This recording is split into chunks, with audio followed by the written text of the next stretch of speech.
Yep. I'll be right back. Just go to the bathroom real quick Sure. and then get started.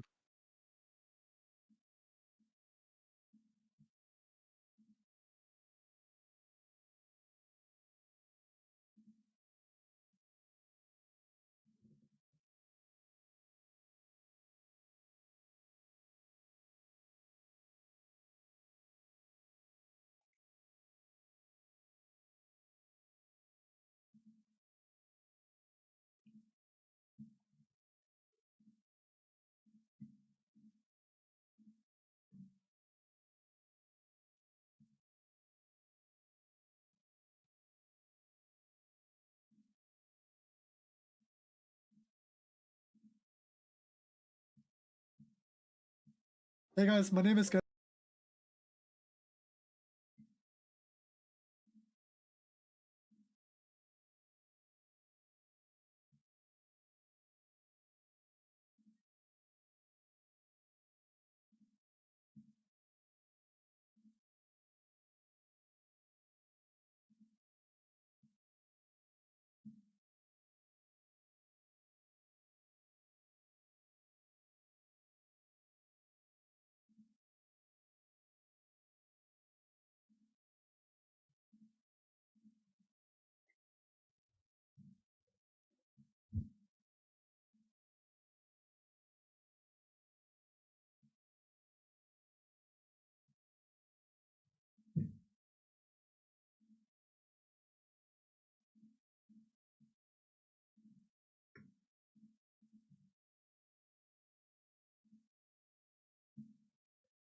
Do I need to have Pokemon Unite open to watch these games or?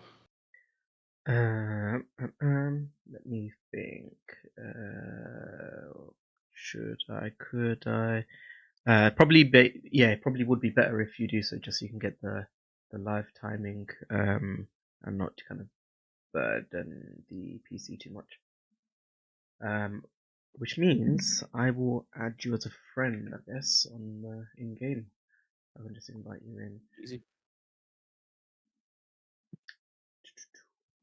Just waiting on the live. Go ahead. Because I Hey wasn't guys, sure my if you name just is want to screen share in Discord to watch it live or.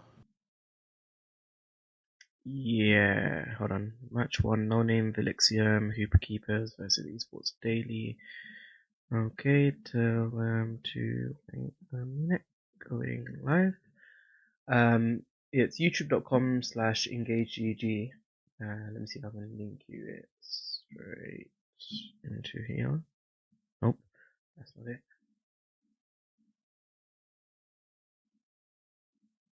Hey guys, my name is Ketlu and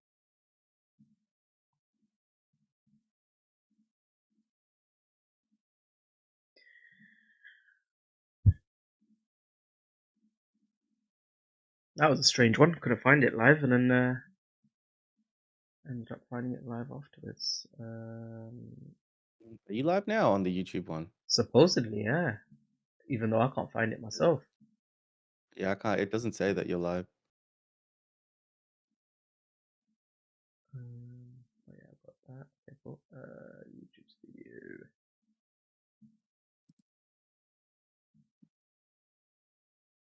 Oh, it's because I put it as unlisted, isn't it? That's why. Alright. Ah, yes, that's why it's unlisted. Let me send you the link for that. And then we can test it out.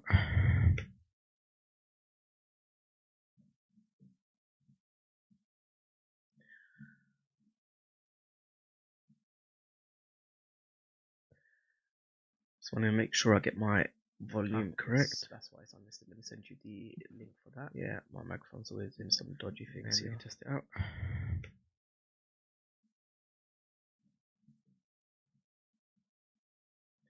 Testing. Testing.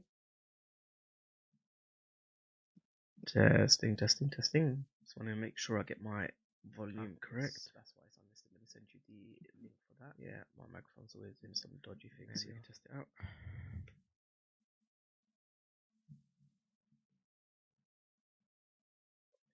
Testing. The mic is same like last time. I know, that's so annoying. Correct.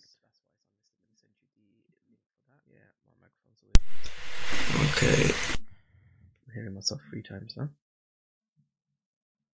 I'm online on Pokemon Unite unless you want to just screen share in Discord, which is easier. The mic is same like last time. I know, that's so annoying. Okay.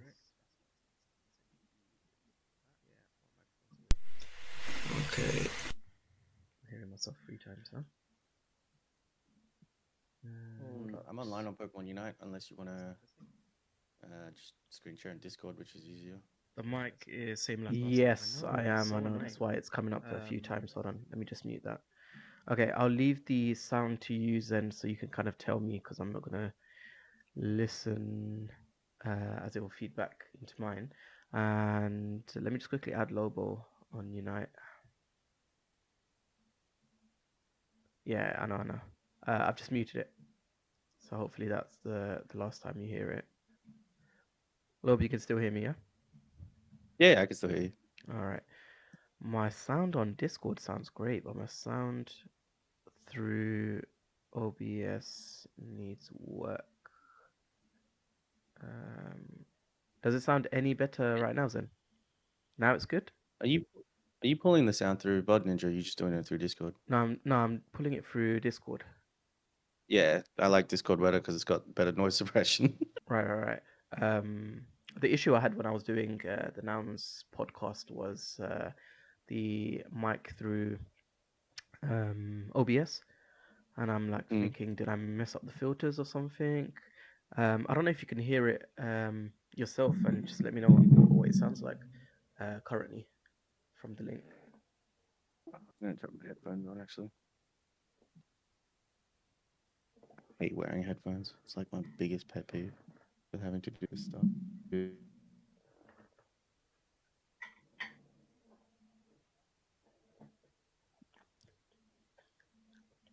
All right, Zen, hit me up with the lobby code, please.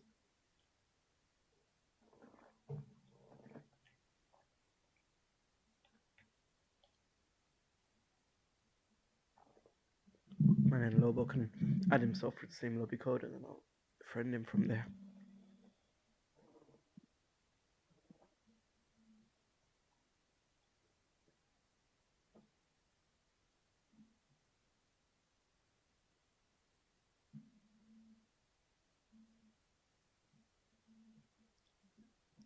Thank you.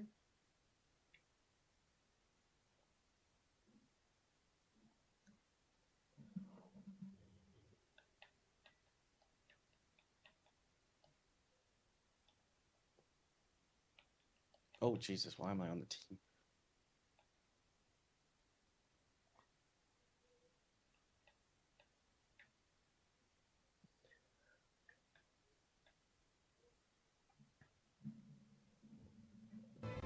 Yeah, Zed, do you want to change do you want to share the screen here? Because otherwise then we won't be looking at like the same, the actual thing. Let me try do that. 1 second. Do that. This one, isn't it?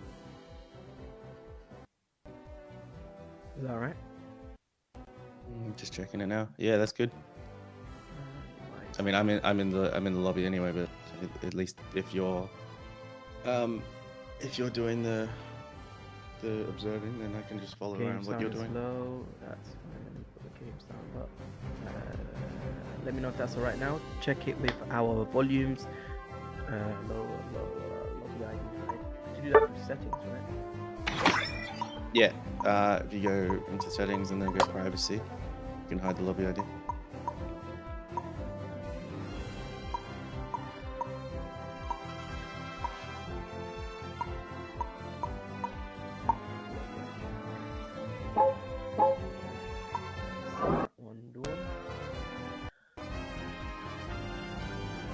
It's high.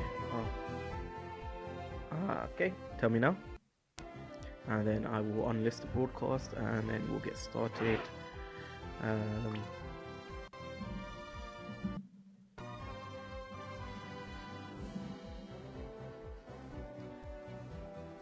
So currently we have, I believe, the first match is No Name versus Vilixum.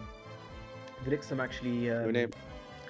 Vilixum actually got to the semi-finals and finals in previous tournaments, so they are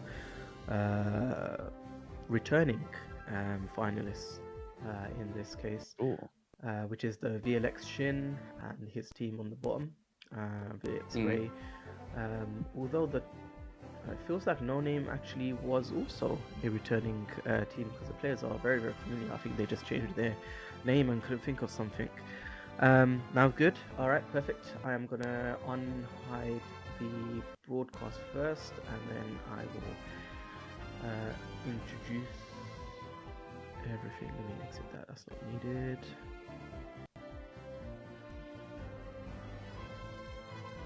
So I didn't even know there's a Pro Scrims ranking. That's kind of cool. Yeah. Are these teams from different regions? They're mainly APAC and Asia. Oh, very cool. Mainly APAC. Should let the Antic boys know, see if they want to get in on this. Possibly, yeah. Good. Good. Zen, you've got moderator function on YouTube. Can you just see if you can edit the stream for me? Because I need to make it unlisted. Do not let me do for some reason. We'll try and find it through this. Okay, they're all ready as well, that's fine. Same as last time, Lobo. Same kind of format with yourself. Yeah, sounds good with me. Yeah, good. Yeah. So just to kind of give yourself some context with the scrims, it's been running for the last 3 months. These are competitive kind of people that are regularly playing. There is a little bit of a prize pool for people at the end of each of these weekend showdowns as well. Cool.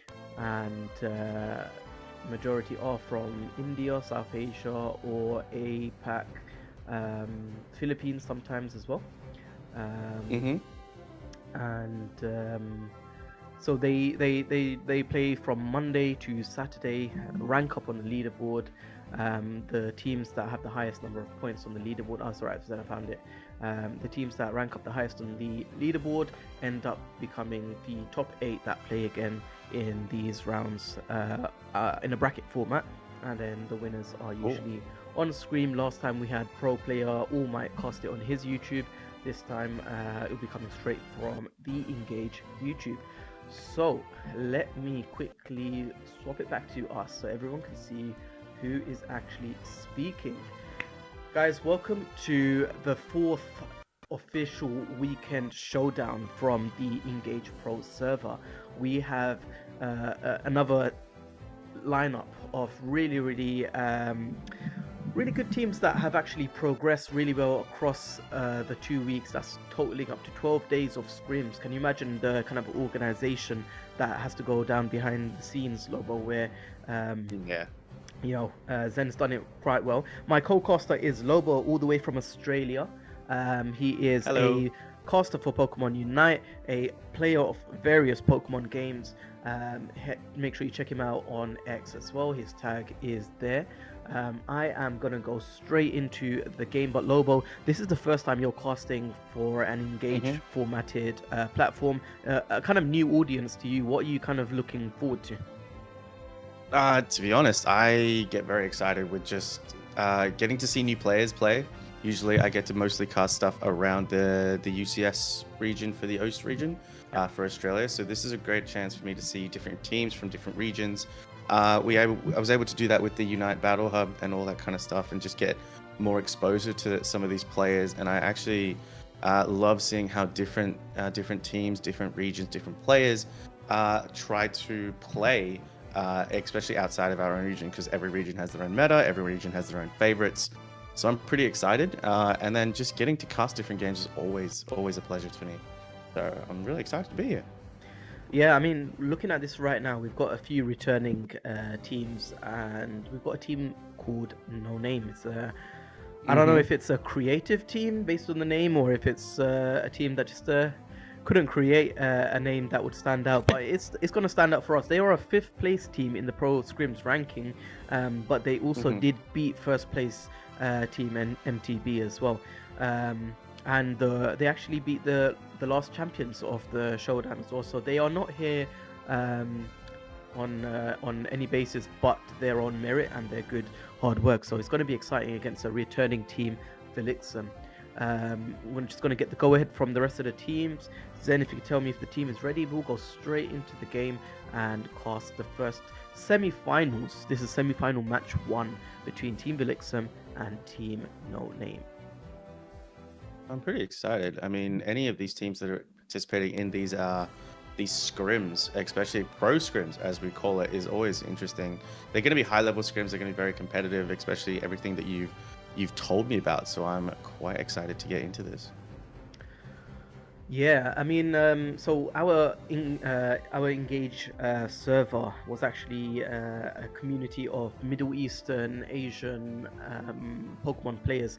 We had quite a few pro players from Seoul Esports and some pro players from um, parts of Europe as well. So the server was called Unite Pro. We just kind of took over the server, became a company, and have labeled it as the Engage Pro server. We have, and hoping to have a lot more kind of actual pros that are playing in the World Championship, and maybe some of these teams could target that as one of their goals in the upcoming year as well. Okay, I think Lobo, you've got you've got the. Oh. No, I just passed it over to you. Pass me the ball, did you? All right. Yeah, well, I did watching your one, so I was like, all right, cool. So this is what I absolutely love. Especially this is one of the things where when I was competing as a pro player, the draft system wasn't super in effect. It was only in its early stages. So getting to see the drafts, especially go from 1 pick per team to 2 picks per team, is super exciting. So I'm excited to see what these teams are going to be banning. Yeah, and you know, there's like regional differences as well. You know, different regions have different threats, different players play in a different way and a different game style. So let's see if it's kind of similar to what we are familiar with EU, NA, and OCE, or if it'll be any different. Absolutely. Leafeon getting banned straight away, and the Trevenants, 2 very strong players. But one of the teams not deciding to ban anything at all. Remind me again, Zen, which one's the purple side? Which team is purple? Which team is orange? Yep, so Team No Name is playing in the purple, and Team VLX or Felixum is on the right-hand side. Felixum. No Name purple, Felixum orange. I love it. Okay, so Umbreon Slowbro getting picked up. It's so common now that we're seeing defenders being picked up as the main first choice solution because they are so strong right now. It is a defender meta. We saw it earlier. I don't know if you were watching the entirety of the Unite Battle Hub, the 5 defender comp that came through. So that was always really fun to see. Here we go. Second pick coming up with a Blastoise. Very interesting that No Name decided not to ban anything as well in that first slot. Yeah, let's see if we can get some intel on that, Zen. Is there any reason why they went for a no ban? I know there's been a lot of complaints about the timing that they get for the first ban, especially if they're playing from their consoles where it takes a while to kind of load up the screen as well. I mean, even if you're playing just normal ranked, you know, I've been playing ranked over this weekend, and just seeing the amount of time that you have, which is about 10 to 15 seconds to actually pick a ban, not only after you've loaded in, but it's a long time, and like some people just forget that they are banning something, or they don't know what position they're going to be in the queue. So if you're in those last 2 slots, you're the ones picking the bans. But interesting lineup. We got the Mimikyu and the Delphox. I love seeing a Mimikyu. Mimikyu's become one of my favorite Pokemon to play. Not too sure about the 2 items and the potion, but hopefully that gets changed up. But we've also got Battle of the Ghost types coming out with the Chandelure being selected, and Mew so strong as well. I mean, but very strong front line. Sorry, go ahead. Yeah, it's as you're saying, you know, Mimikyu is one of those Pokemon that you are promptly opting to play. It is one of those Pokemon that I'm promptly opting to ban because I find it so annoying the way it just kind of stifles your movements, especially if you're running a Speed Star or something like that. Absolutely, that's one of my favorite things about Mimikyu because I personally I play the Shadow Claw build, which requires you, which lets you stay in and get all your resets as well as regen your health, especially with that buff to Shadow Sneak. It's so sneaky, especially if you're able to lock on and you're expecting them to lock on to you at every single chance you get. But look, strong front line protecting that Delphox. Mimikyu and Lucario are going to try and hit that back line, which is that Chandelure. Not too much damage coming out of the side of No Name. With Mew and Blaziken, but that Chandelure, if it can get off, it's going to be able to pop off. It's interesting because, and I'll tell you a few names to kind of keep your eyes open for. We've got on the side of Team No Name RTEX or Retex, however we want to go with it. I'll probably go with RTX. They are as you can see with the gold badge, not that it represents too much, but they are a very, very hardcore Slowbro veteran of a player, represented with Slowbro in every game. It's interesting that maybe I remember before the new brands system, people were targeting bans a lot more specifically. Now, because of all the threats, it's like they're not really targeting as much with the player bans, it seems.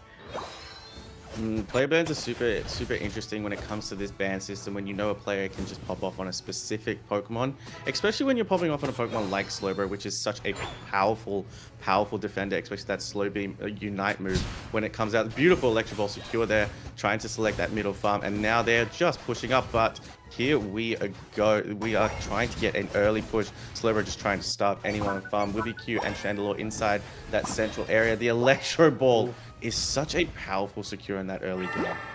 That bottom lane, I think that's the game plan, isn't it, with the secures from Slowbro and from the Mew. It is going to stifle any experience that the Squirtle actually needs to level up at that point.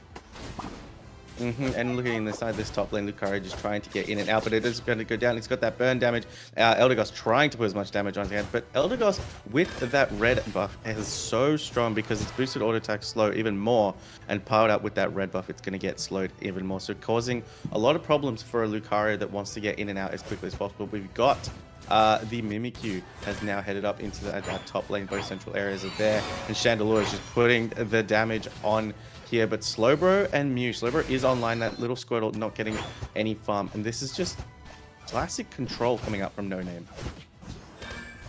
Yeah, it's we know that even if they don't have the name, they definitely know the game. They are running standard right now, aren't they? Standard play. Yeah, look, just trying to separate out this Squirtle with the Surfs here, and Blaziken trying to put damage on the Mew as Lucario and that Eevee, that Umbreon finally getting online, as well as the Blaziken evolving into that Combustion. It's got one more stage to go. Lucario not having to get too many stacks, but only 12 to 16. So Umbreon's up there. Mimikyu's waiting at those jungle buffs, and look, it's just going to look for the Chandelure, but here we go. It's just decided to pounce on the Mew, take away that damage from the back as Umbreon hits that mean look, and now here we go. It looks like it is a play rough Mimikyu build, which is going to be a big problem for the more squishy side of No Name, and there it goes. The Mimikyu is just going onto the Slowbro, getting surfed out. Lucario almost losing a bit of health there, and now a Wartortle managing to get out, and beautiful surfs coming out from the Slowbro on No Name. Good defensive play, but that Mimikyu playoff is going to be a problem for No Name, Zeno. Yeah, we literally just had a 5v3 for a while there on bottom lane, whilst the levels are looking to go and the experience are looking to increase for that Combustion top lane, who's looking to help with becoming a Blaziken, and it does actually become a Blaziken, but can he support the team in time for this first objective? No Name's really showing that they have a control here. Look, 3 level 7, Chandelure level 8, close to that Unite move, heading back into that central area. The Mimikyu player off is going to be the strong bit here, but that Slowbro looking to protect its team, make sure it gets involved, and there goes the E-Speed, trying to get in, take that farm, the Fire Spin. Slowbro's just going to absorb that Fire Spin, it's just going to tickle him just that little bit, but here we go now, down into the area, both central farm, both Regis have spawned. Blaziken does manage to take the Regieleki against the Mimikyu, and we now have got the Solar Beams going on. Umbreon going down to overheat combination and boosted auto from the Chandelure. This Velixium is just being zoned out here, but Lucario wanting to E-Speed, getting caught to the slow zone where the moves just do not work from the Chandelure, and there is the Unite move coming out, able to secure that Regice, and that's going to be huge for that Slowbro and Eldegoss, giving them that extra healing. I just felt like that Lucario was doing the right thing, but without any sort of sync from the rest of the team. I think he did well to get behind the lines, but he was getting no support from the rest of the team. So maybe a communication thing there. The imprison from the Chandelure just stopping that E-speed in its tracks. Lucario is so good when it's able to pop up, and that Chandelure would have definitely been in a problem there, but being able to pop that imprison track down where moves just do not work, eject buttons do not work, so it was just trapped out of nowhere. And this Slowbro Surf against the Blastoise. Blastoise is so good at repositioning, but Slowbro is so good at holding people in place, as we've now got a 3v4 situation heading on into the top lane, as Velixium wants to try and get a little bit more momentum back, but not too high on the scores this time around, Zenith. No, they've actually not scored in the last 3 minutes. They've been on 26 for a while. Yeah.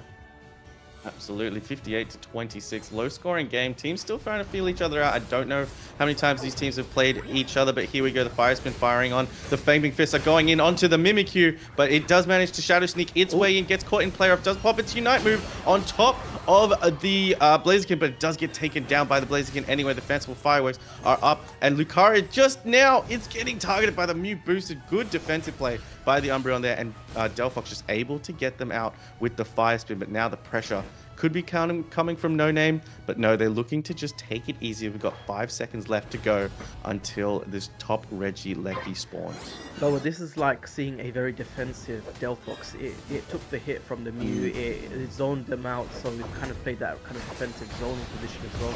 Very interesting, and it also did secure that objective with Regieleki. That was a very good play from the Delphox. Absolutely. Velixium's Lucario put a lot of pressure on that Chandelure, unable to get any damage off, having to pop its Unite, the Aura Cannon coming out. Regieleki has decided to move in, but it looks like as Velixium are going for the scores, the Chandelure is just going to pick them off one by one. The 3 KO streak, as it's now timing, it's trying to get its attacks on the Delphox, and the Mew comes in with a beautiful surf to finish off what the Chandelure started. But this is now looking quite strong for No Name here, as we've got the battle of the tanks going on in the bot lane. I don't know if you've noticed, but this battle has been going on whilst everyone's been playing top lane. Yeah. And it's the tank. It's like a stool team versus a stool team in VGC. It's just absolutely. The two tanky boys just surfing each other out, trying to take as much farm as they can, as the rest of the teams try to duke it out. Slowbro is Blastoise is going down. Again, I do believe there's the Electro Ball firing on, and the Mimikyu is going to come down and help out here. Misses its Shadow Sneak, gets caught in the Fire Spin. Slowbro could get pounced on here, gets surfed into a wall. We need a Shadow Sneak into a player off combination. Slowbro is about to go down. Oh no. Oh, and it does manage to pop its Unite Slowbeam to give it a little bit more health. Gets caught in the Fanciful Fireworks, ends up going down to the Mimikyu. A great play to stall Velixium out there with the Slowbro Unite. Lucario getting trapped once again inside the imprison. Eldegoss just going to absorb that Fire Spin. Wow, great teamwork here from No Name. I'm seeing a very, very strong and calculated team on the side of No Name, but a lot more defensive team on the side of Velixium. Correct me if I'm wrong. Yeah, I think there's these teams have played each other so much in the last 12 days that they know each other's strategies quite well, and they have to kind of think of counter strategies for those strategies, I guess, because they know that the other team knows them inside out. And it looks like another strategy here is just leaving that Blaziken top lane. We know it can rip that Regieleki as fast as it can. The Slowbro Surf, the Blastoise Surf trying to go onto the Chandelure, but he says, no, thank you. I'm just going to outflame you. The Regirock is being whittled down here, and now Chandelure. I imagine that the Chandelure was going to struggle early game, but there is the Shadow Sneak on top of the Regirock. It's going to make its move. Mew managing to secure with a beautiful Electro Ball once again. But what I'm not seeing, Zenith, is the pressure coming on after No Name taking these objectives, as we've got 3 seconds left to go until Rayquaza. Yeah, this is it, and it's actually quite close. It's literally only 9 points between them. We've got Blaziken in the top bush. The positioning here is going to be very interesting. Slowbro, Artex does take it, and it looks like the buffs are going to be taken by the Chandelure before the big fight begins.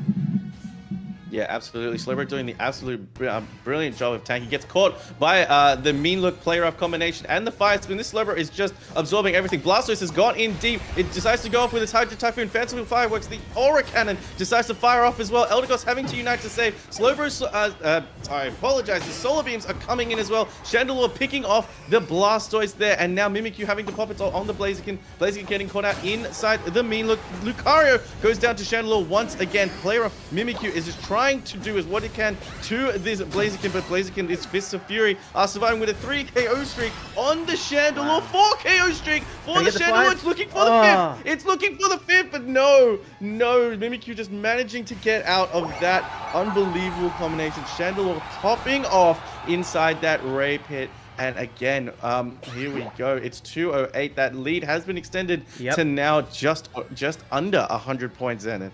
The gameplay has changed now. The strategy has changed. At this point, they need the Ray on the side of Team Vilixium after that good play from both the Blaziken and the Chandelure. Here we go with Mimikyu straight into the Ray Pit. Look, Vilixium have to do something here. They are behind by at least 100 points. Their Fanciful Fireworks is going to come out once again, but now Vilixium is just going down, getting caught out. Muse Electro Ball has done a 2 KO streak, and Blaziken, the fire versus fire on the Delphox going down. Who's going to secure? And it is a secure by the Slowbro of all. Oh, come on. What a great game by No Name. I'm becoming a fan of this No Name team. I love to see Chandelure pop off in the way it did, and it played that Imprison Overheat moveset to perfection.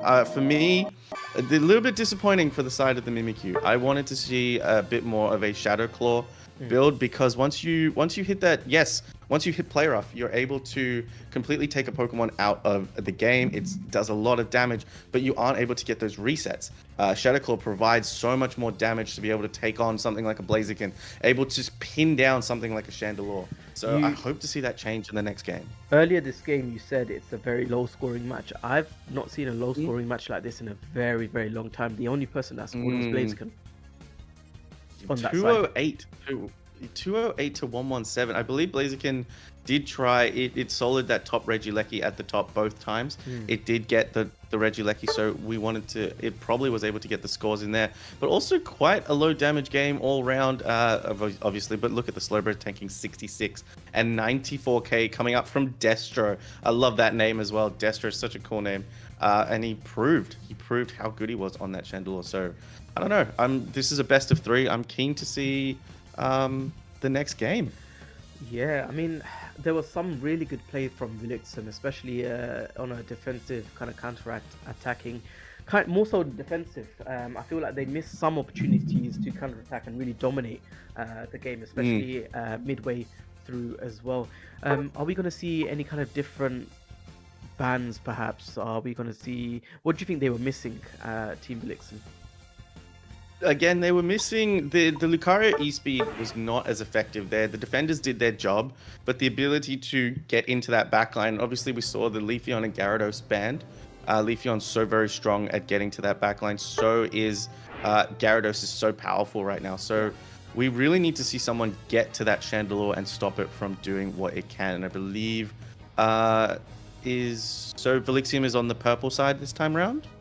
That is correct. Yes, yep. Vilixium on purple side, and No Name is going to be on orange side. But are we going to get another ban? Are they going to miss a ban? But there's the Leafeon.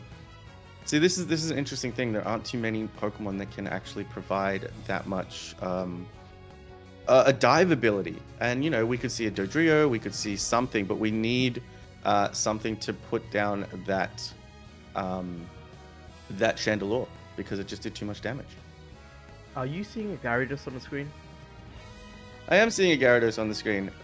I don't know why I'm seeing a Gyarados on the screen. I shouldn't be seeing a Gyarados on the screen.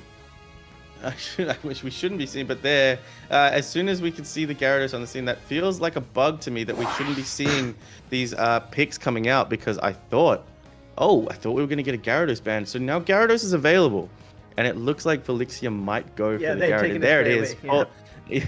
Fallen Yaksha has decided to go for the Gyarados pick. And that's going to be really exciting to me, because Gyarados is something I've been playing in ranked as well. Both movesets, Bounce and Waterfall, so strong with that Dragon Breath combination. Yeah, I mean, you spoke about the Mimikyu and how I like to ban it. My second choice ban is the Gyarados because it is Yeah. so pivotal in games, especially even mid game. It becomes super strong. You got to make sure, especially with Gyarados, that you're not. Gyarados, the evolution is so interesting with Gyarados because it's effort value. So it gets you the more you attack the Gyarados, the Magikarp, the more you let it get its moves off on you, and especially if we're expecting a central lane coming up to assist that top lane. Even Gyarados getting an assist gets its almost halfway to its effort gauge and its evolution value. So that's going to be really interesting. But we're seeing Velixium picking up the Blaziken. I feel like they thought the Blaziken was a bit of a problem for them last game. I think that's a good move. Let's see if they can play it as well as Piara does. Piara instead has opted to pick the Blastoise. Let's see if he actually finalizes on that Blastoise. They're going with a tanky Snorlax Blastoise combination here with a Blissey. Yeah, Snorlax so good. That block move getting updated as well as it can go Heavy Slam or Yawn. So also very strong. But look at this. Velixium has decided to take two Pokemon away from No Name that popped off for them in that previous game with the Blaziken and the Chandelure. But No Name has decided to pick up the Delphox and the Blastoise this time. So the team's doing a little bit of a switcheroo as that Eldegoss is now being picked up as well. We see that these teams seem to like the same kind of Pokemon, Zen. Like I said, they've known each other so long. I feel like it was about time that they also got the Slowbro out of the way so that RTX can't pick up that Slowbro that he did well with last game. Well, yeah, it could be a target ban, but we also know how strong Slowbro is right now, and it doesn't look like with Crustle as the tank, we're looking to see that Rock Tomb come in.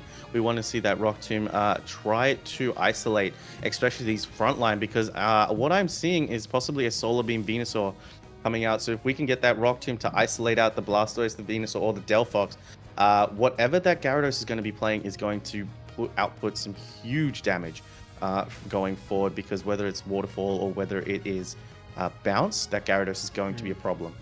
I haven't actually asked you this, Lobo, but what position do you actually prefer playing? What's your main position? So when I was playing in the competitive scene over in OCE, I was a bot lane attacker, so I was a mage player. My mains, I very much enjoyed the Inteleons, I enjoyed the Solar Beam Venusaurs, I played Glaceon, all of the evolutions as well. My day one main from when I started playing, which was very, very powerful in the meta in Season 2, was also Ninetales. A lot of good CC coming out, so we enjoyed a good freeze lane combination. Unfortunately, Mamoswine wasn't too prominent in the meta back then, but you know, I love seeing a good Ninetales. But I think the game is so well balanced at the moment that we could see any mon come into the fray, and I love seeing it. See, but it looks like the oh, sorry, continue. Sorry, just didn't mean to cut you off. No, that's fine. I was just saying, me and you, if the ping wasn't that bad, I'd probably play with you. I'm more of a defender supporter main, tanky player myself. Absolutely. Well, you know, I might be heading on over to your side of the world at some point this year for work, so never say never, my friend. But it looks like Velixium have opted for a lane Chandelure, which is super interesting here. Obviously, Chandelure does get that late level spike at level 8 and 9, so we wanted to see it online as much as possible. EXP share helping that out as well. But the fish that could has just trying to get those levels. The Eldegoss is going to help that Gyarados get its levels, and the Squirtle going to struggle early on with the Blissey combination. Eldegoss with that red buff. We saw No Name do it previously in the previous game, and it seems like Velixium have decided to do it this time around as well. Yep, we've got both the junglers in the top lane right now, getting ready for the first round of Altarias and Swabios. Yeah, absolutely. That Venusaur with that Razor Leaf combination, I'm excited to see what it's going to be, if it's going to be Giga Drain or a Poison. It is Giga Drain, but we also have seen a Giga Drain Solar Beam combination, but Combusken just pulling all of that farm away, and Velixium able to get, they were able to get most of that farm. The Chandelure is online. It has become a Lampert. One more level evolution to go, but we need to see that Crustle online so we can see those Rock Tombs coming out. And the Snorlax is just going to go in with tackle, but the big damage coming in. Snorlax going down. Chandelure so strong in this region. I didn't think it would be such a common pick. I haven't seen it too often in my own region, but look at this. Velixium is just going into the enemy team's Fluxon, gets caught out by Rock Tomb, and there it goes down. I pointed out pointed out the potential of the Rock Tomb combination, and it's doing so well. There it is once again. Snorlax is just getting absolutely taken down. A bit of a turnaround this time around for both teams. Then Velixium coming out the stronger team out of the gates versus No Name in round 2 of this best of 3. Yeah, and that's the thing with the Rock Tombs, it's forcing the players into using their reject buttons at times where I guess they're mitigating that item that could have been useful in another scenario. Absolutely, but now here we go. Gyarados is online. The little fish that could finally did, and I want to see what moveset it's playing as both members are waiting for the 720 Altaris are about to come up. Blissey is looking for it. It is the bounce combination. Blissey just gets absolutely swept down with the overheat bounce combination, and now they're just going to go one-on-one. Why is this Venusaur just circling on the pad? Solar Beam coming through, unable to defend. Squirtle trying to get some kind of farm here. No Name is a little bit behind the ball in this second game. Yeah, that was interesting. The Venusaur's almost playing very, very cautious. But he might get... Oh, he does. Blaziken is gonna... Oh, it doesn't actually make its target. It doesn't take him out, but good play from the Blissey and the Venusaur there. Yeah, great play by Blissey on the No Name, being able to heal it. Venusaur knew he was going to go in, get that Giga Drone off, sustain him, but overheat didn't do enough damage, and Blaziken had to go down as Velixium are just going to try and take this bottom Reggie here. But Gyarados is trying to push in here with Eldegoss coming through, Blaziken coming through. They've got the buffs from the Regice down the bottom, so their healing's going to be good, but Solar Beam managing to secure, and No Name has decided to push ahead with Gyarados going down, getting taken down as now No Name have a Regieleki on the bed, and Blissey trying to score. Blastoise just picking up that berry to secure, and now that is going to be a 22 overcap. Blaziken going in on the Venusaur. Venusaur having to eject out using that Giga Drain. The Solar Beam just missing its mark. It's going to use its Verdant Anger ultimate move here, and Blaziken is stuck out with this. It's going the wrong way. It's going away from where it needs to go, but it does manage to take down the Venusaur, and its team has come to back it up. Blissey's just going to have to try and get out. Good play by Velixium. They managed to take down the Venusaur, which is really struggling. And even though they lost the objective, they managed to get the scores on the top part. That was an amazing play from Blaziken, and it's continuing as well. It gets himself out of a sticky situation with those United and just kind of maneuvers himself out of the way. It's such a good comment to make with Blaziken. Its Unite move does come up as often as possibly even Dragapult's Unite move being able to switch to those two combinations. But now we've got both teams. We said it was a low scoring game in round 1, but now is 198 to 102 to the side of Velixium. No Name just need to. They've got the plays. I feel like they're surviving the battles. I thought it would be a little bit more of a one-sided play from the Gyarados, but I want to see this Gyarados and the Chandelure play together just a tad bit more, because the damage output is going to be insane. There's the Rock Tomb combination, signaling out the Delphox, but the Venusaur is here to help out with the Solar Beams. 10 seconds till this bottom Reggie. What do both teams need to do to get an upper hand in here, Zenith?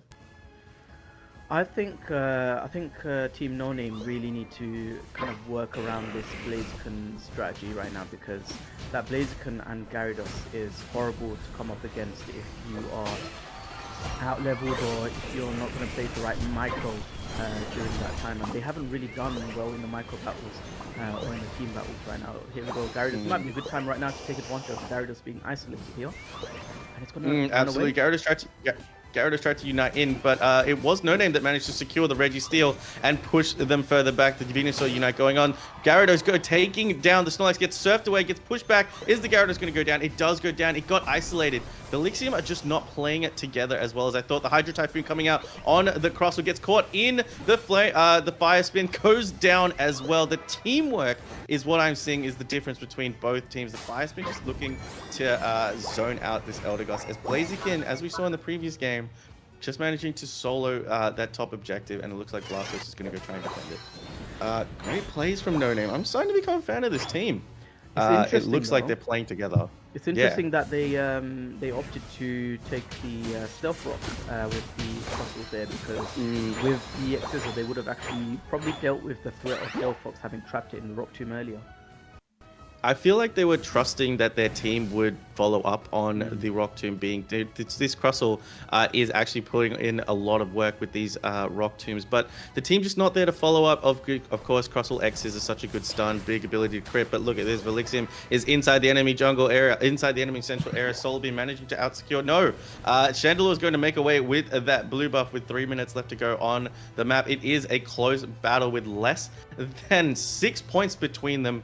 It's going to be an interesting raid fight as both teams looking to get their levels, but look at the levels. There's the Crustle Rock Tomb that has once again isolated out that Snorlax, but no one following up on that Rock Tomb. That's going to be the major play that I'm looking for inside the raid fight. Looks like 45 is going to go in from the Blastoise top lane. I don't think the Blaziken will reach that. No. And that sets a good precedence here, as we do have a Regirock that comes up just before raid. Blaziken and Blastoise going to fight out in that top lane. Crustle getting caught, doing a good job zoning, but it didn't look like No Name wanted to go for that. It just looked like they were just trying to pile on some pressure and you know, make sure that they didn't get it easily. But Snorlax trying to get out here. Oh, beautiful Yawn hitting two people. Great positional play by Snorlax. We know that Yawn Heavy Slam combination is so strong. And, you know, I'm interested to see where this team fight is going to go. Snorlax, we don't see as much of a strong defender at the moment, but that Yawn Heavy Slam, such good disruption. That's going to, if they can get onto the back end of Velixium. But here we go, Zenith.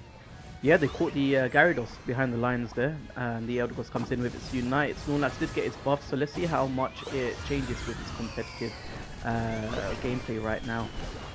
There's the Unite from Beautiful flash by the Delphox to get away from the Gyarados. The Surf ending up taking out the Gyarados. Gyarados went too far, too quickly with nobody to support it. With 4 members down for Velixium already. The Fanciful Fireworks came through, the Verdant Anger came through, but here we go. And now No Name is just going to rip with only Crustle able to secure, with trying to do something here. Crustle going to try and get it with the Stealth Rock or the Rock Tomb combination, but there's the Solar Beam, and it is a Blissey secure.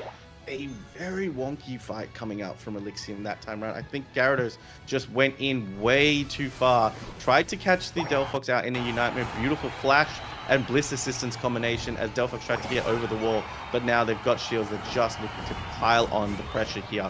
Especially now the Chandelure is getting caught out. Not as good of a Chandelure as we saw in the previous game, but No Name coming out on top in this best of 3 as the shields are not ripped and they're just putting pressure on the team. Yep. What do you make of that raid fight? That Gyarados went in for me, that Gyarados. Yeah, I agree. I think as soon as I noticed it, because what I just saw from my screen was the Snorlax did a heavy slam in reverse, and I was like, there must be something popping off there, and it actually catches a fish. So that was some good play from the Snorlax to trap the Gyarados, finding it, and that may be a bit of an oversight on the Velixium side with the Gyarados, who has been a bit of a terror prior to the raid game. Absolutely. I feel like the idea was there to take out the Delphox, eliminate that Fanciful Fireworks was just so strong. Gives you another strong foothold inside that Rayquaza pit. But again, with nobody to follow up, that Gyarados and we saw it before, the beautiful eject button to get from their central area into the Ray pit, completely avoiding the Gyarados Unite move and the follow-up. And then the Bliss assistance coming through as well, managing to take a lot of the damage and take out the Gyarados. So I feel like Gyarados going down there, unfortunate for Ray. You know, maybe just a little bit too eager to make something happen in that Ray pit. But yeah, great job by No Name. Two strong performances from there. Yep, so we have Team No Name as our first finalist in the weekend showdown. This is week 4 of the INGAGE Pro Scrims mini tournament, I guess. What's gonna happen? Let's quickly just take a look at the battle data, and then we'll talk about what's gonna happen next. A lot more on the scoring in this side for this game, I guess. Look at that damage. Yeah, I mean the damage I feel is the same in the previous game, but again, Destro. I believe Destro was the Chandelure in that previous game, hitting that 90k damage on the Chandelure, but putting it out a little bit more with the 100k from the Venusaur, but also Blissey doing 100k healing. Zenith, that's got to be one of the main reasons that No Name were able to be so strong in that last game. Yep, it is it is looking like a very spicy finals are going to be built up, especially with the next game itself. Let me quickly just enter the lobby code for that, and we will get that game going. I think these teams are quite efficient. I know something that Shivam, the founder of Unity Clash, mentioned that he was quite Mm. surprised with the Asia region. He found that there was way less issues or delays or any sort of technical errors on the part of participants, where he expected a lot more than EU and NA. So Mm. it's looking pretty smooth for us as well. I mean, it's just about the players wanting to be here. It's about the players wanting to improve, and giving them that platform to actually, especially pro scrims. Again, I said it when we first started. It's not something that I am used to, or it's not something that I have seen happen, especially over in our region. And I think this is such a great way for teams to grow and evolve, and not only get to know each other, but get to know themselves better. Teams that play together, I think, teams that play together more, I think, stay together. We've also seen the roster mania happen all over EU, NA, and even in our own OC region. So I'm pretty excited to see this one. I'm just resetting my game here, but I don't think I'm going to have to enter the lobby because I can just watch what you're doing. Awesome, yeah. You were casting OCE region qualifiers yesterday. I believe it's the last Yes. the last opportunity. How was that with Kello and Fu? Kilo and Fu are always super fun. It's a more relaxed time that we get to do is when we get to do the play-ins.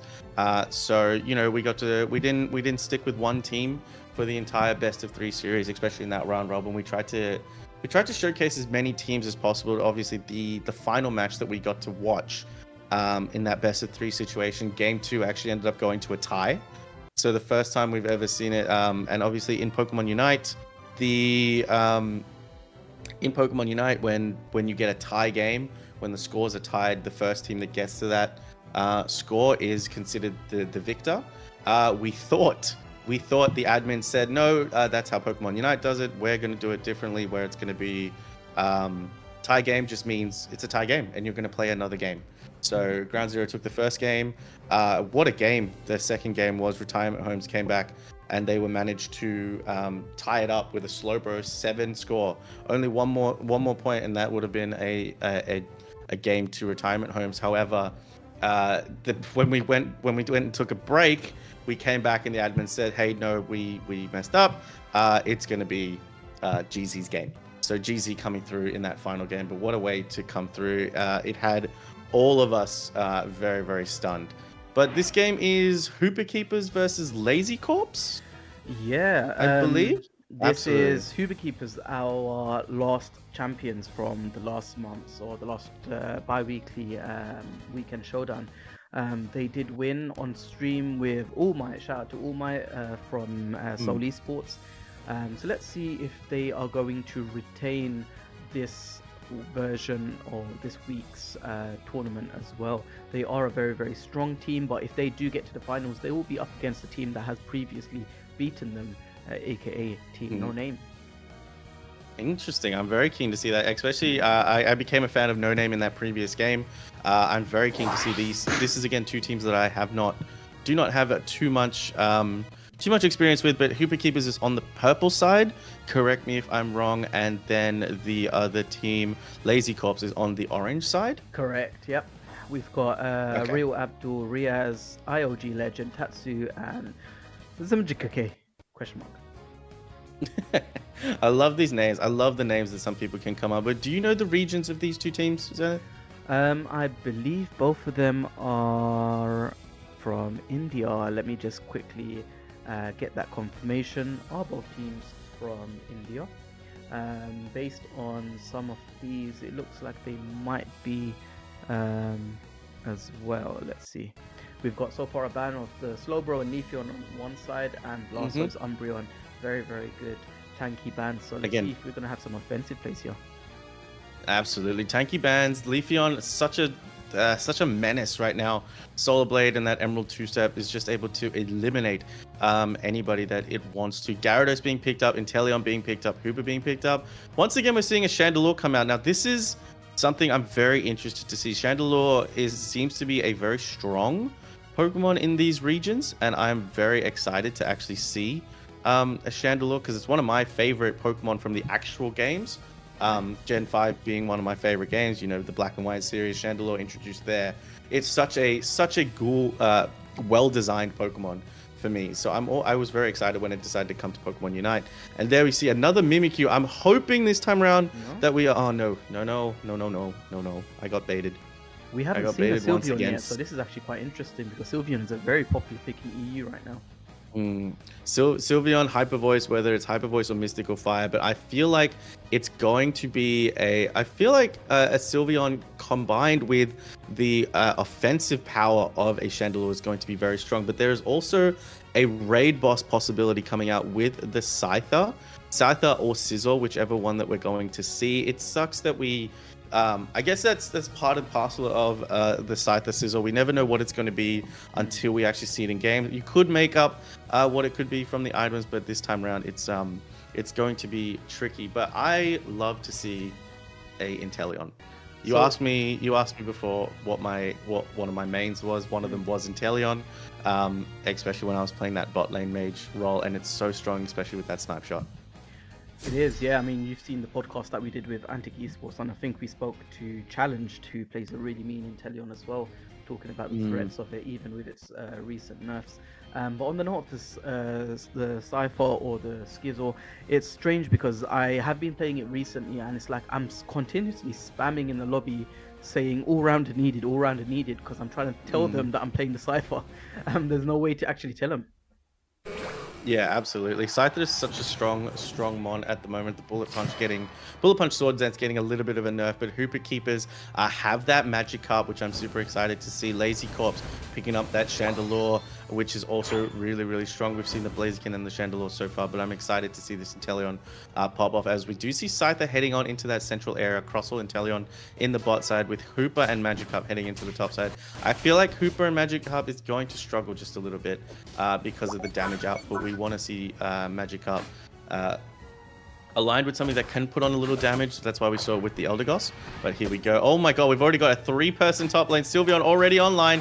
Coming up with that red buff. It is a Mystical Fire Sylveon. And Hooper just doing anything it can to get out. I feel like this is going to be a struggle for Magikarp.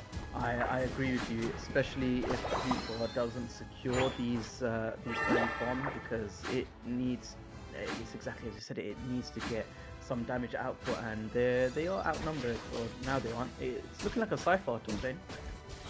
Scyther top lane is going to be very strong. We know how the burst damage can come up with that dual wing beat combination. Sylveon just waiting. Hyper Voice is Mystical Fire is going to pop off. Magikarp needs to get online. It needs to get as much as it can, and Scyther's going to go in. The Mystical Fire is going to come up. Scyther managing to get out. Eldegoss getting its evolution. So did the Torchic. It's going to take its reset before it comes back, and now Magikarp is just going to be able to get some of these FFs. If you can get an assist here from the Scyther, it's going to be super helpful here. Eldegoss having to use its eject button, but no assist for the Magikarp as they both try to retreat with those super portals. Yep. Portal's so strong. Gyarados is almost online. Let's see how the game changes. We have the Lantern taking the jungle this time.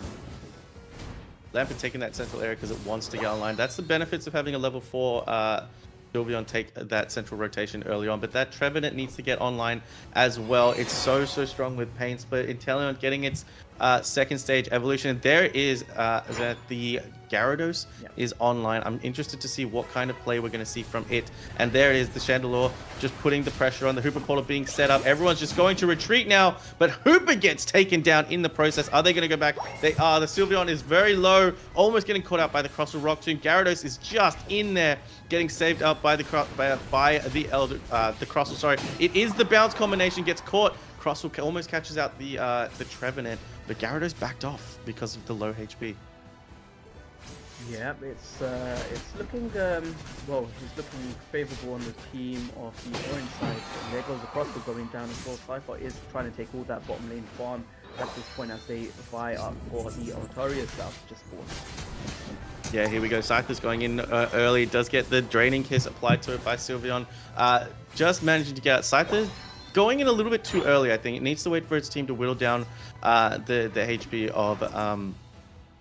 of Lazy Corpse. But Hooper Keepers, again, not on the board yet. Still 0-point game for them. Lazy Corps is proving to be quite strong here. The snipe shots are just going to fire. It doesn't matter where you fire those snipe shots. It is just going to zone the teams out. And look, it is now a Reggie Rock. Not the best Reggie that we want to see spawn. We always want to see that beautiful Reggie steal early on. Crossel Rock Tomb taking away the escape route. But here we go. Scyther's gone in. The green drive has come on. Chandler has gone down. It's going in onto the Blaziken now. It does manage to take down the Elder God. Scyther is just now popping off, but it goes down to the Sylveon. Reggie Rock not wanting to be taken out, and as Sylveon trying to get the Hooper before it came out, but look at, they're going to have to come back through the portal. No, they decide against it. Hooper Keepers have decided against coming back through the portal, and now Sylveon, Blaziken, and Trevenant are just going to try and rip this down. Gyarados' Unite move is coming on in. It goes in onto the Trevenant, but who's going to take this objective? It goes to the Gyarados. Great play by the Gyarados, knocking people up in that from its Unite move. Amazing play. Amazing play from the Crosswall as well. It was by itself for a while, trying to take on 3 players, including that Blaziken has now gone top lane. Blaziken top lane versus a Scyther. That's going to be an interesting combination to see that go through. Scyther is just going to eat up all of these farm, denying Blaziken any farm. It's a level 11 Scyther Zenith at the 5-minute mark. And a 2 KO streak coming out from the Gyarados as Hooper Keepers are now trying to push onto this bottom base. Inteleon getting Hooper getting a double take down there, and it looks like they could break this base. Blaziken trying to just stop it, to provide a little bit of assistance, but no, I think that base is gone, and it's 130 to 96. 96 points between these two teams. Yep, and Cypher just scores another 40 as well, so where they hadn't scored anything, they are now taking a very good lead.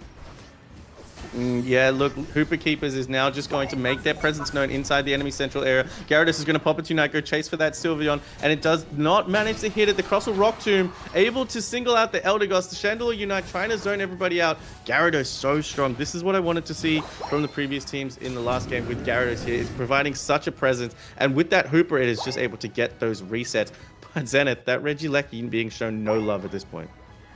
Yeah, I think the priorities are in place for both the teams right now before they go for that Regieleki. Blaziken is getting isolated here, and it might go down to the 3 players on the side of Hooper Keepers.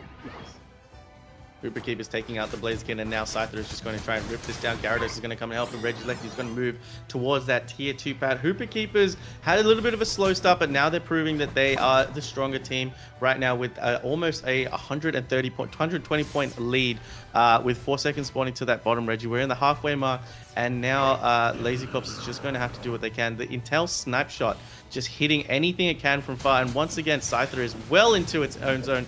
Inteleon popping into Unite move. We've got a scramble here coming for this top lane objective. Blaziken taking down the Inteleon, Scyther taking down the Trevenant. Hooper is become unbound and has been charged at by the Sylveon and the Blaziken. It does end up going down. Blaziken getting a 2 KO streak. Great job there defending by Lazy Corp. Not the smartest decision made by Hooper Keepers to try and push that, especially in the enemy team's central area. Gyarados just barely getting out and deciding against taking that fight. I think there's a little bit of complacency on the side of the Inteleon, who didn't actually notice the Blaziken sweep up from behind him, and then he popped off its Unite just as a counter, and didn't work out in this case. No, Inteleon's Unite move is so good. It's able to detect anyone that's hiding in a bush, and it provides a crit on every single boosted attack. The Chandelier ult and the Blaziken secure is going to secure that Regirock, as the team is just going to reset themselves. But now we've got a team possibly pushing on. Don't know if this is the best move for the side of Lazy Corps, but they're going to take it anyway. Crossel is there. Scyther coming up from behind does manage to get the takedown on the Sylveon. Gyarados is here to help out, and once again Lazy Corps pushed away from the pad. These engages on pads are not working out for either team at this point. And it was countered both times by a kind of assassin move from the bush. This time from the Cypher did extremely well. Yeah, Scyther is so good at managing to come out from behind, just like what the Blaziken did. We want to see those all-rounders and speedsters get the sneaky takedowns, but here we go. 230 Zen. It is 237 to 79. Level 14 Scyther, level 13 Gyarados. On paper, Hooper Keepers looking to be in the stronger position, don't you think? Absolutely, and this is going to be crucial, especially if they secure this. They do. And we're heading into the raid fight with 10 seconds left, with a Cypher on level 14 and a Gyarados. Gyarados almost on level 14, will be entering level 13 at this stage. Is this going to creep in? It does creep in, and we're going to fight.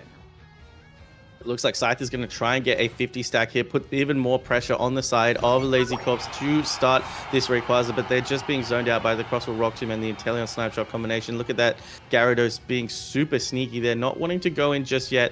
A minute 40 on the pad and no one's made a move. Again, I love the patience of these pro teams.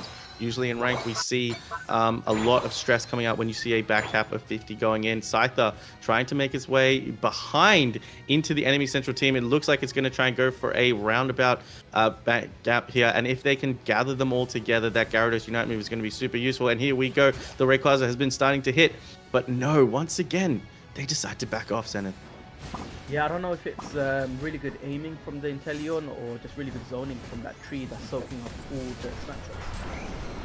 Yeah, absolutely. And here we go. The Unite moves are flying. Hooper has come on down. Phantom Forest went up. And here we go. The Scyther takes down the Eldegoss. The Gyarados is going in. The Unite move hits its mark. And it looks like three members are down for the side of Lazy Corp. Trevenant going down. Sylveon is the only one left. And now it looks like Hooper Keepers have a chance to rip this Rayquaza down. Inteleon just going to start it, keeping the Sylveon out. Gyarados has the advantage as Sylveon in a 1v1 combination. That is a team wipe there with Eldegoss, the only one coming up early as Crosswell is going to go and zone it out. Beautiful gameplay by the side of Hooper Keepers. Again, wow.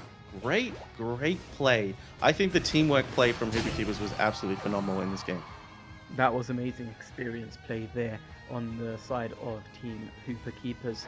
Let's see how this battle data actually looks. I feel like this one was very well rounded. I think both teams played amazing in various parts of the game. Absolutely. I think the Scyther coming in there, trying to get behind the other team, really good stuff there. They waited them out. They scored the back hat. Really just kind of textbook stuff that we want to see from both teams. Scyther with a 50k damage. Again, a bit of a low damage game from all teams involved. Sylveon causing 79k damage. Unfortunately, Animator on the Chandelure not able to pop off as well as we thought. Getting caught out by that Scyther one too many times. I think the Trevenant needed to stay a little bit more attached to the Chandelure, give it a little bit more protection with that. Trevenant was also in that front line trying to deal and get to the Scyther. I mean, sorry, the Inteleon. Yep, let's see if the game strategy or the battle strategy changes now for the next match as we head into game 2 of the semi-finals, match number 2 of the semi-finals as well. The winner, if Hooper Keepers can get to the finals, it will be decided in the next game. Let's check if both teams are ready, and then we will head in straight away to the second round of the semi-finals, second match. Absolutely. So far, how have you found it? So you're seeing the regional differences. It's not you don't get to see this in WCS kind of games and tournaments as such, but there are some really good talented players in South Asia and Southeast Asia. Absolutely, especially being of Indian origin myself, I always wanted to have I'm always proud to see plays and stuff like this. So I've never really had a chance to get exposed to these kind of regions, these kind of players. I love seeing it, especially the new comps. I feel like it would have been different being involved in this kind of stuff possibly last season because of the way the meta swung. Yeah. It was a lot more swung to certain times of Pokemon, but now we're seeing a lot of Pokemon become viable. We're seeing a lot of people's comfort picks becoming strong. So a Pokemon that may not necessarily be strong in the meta is something that they are definitely strong on, and we see them brought to the forefront. One thing I can point out is Machizzle on the Machamp. Very, very strong performance. As well as we're now seeing the Gyarados ban. We have the Leafeon ban and Slowbro getting banned once again. I think Gyarados ban is going to be one of the more common bans that we're going to see come out at Worlds because that Pokemon is just too strong. And a Mimikyu ban. That's unfortunate. I really wanted to see more of a Mimikyu, but we've got Lazy Corps on the purple side, and I believe Hooper Keepers on the orange side. Yep, and can I predict that we're going to see a Chandelure and a Blaziken in this match as well? I wouldn't put it past it to see a Chandelure and a Blaziken. Intel being picked up as a first first option pick, which is interesting to me, I thought Intel would be going in the third slot because usually people are prioritizing those defenders like the Umbreon that we're seeing there and the Trevenant.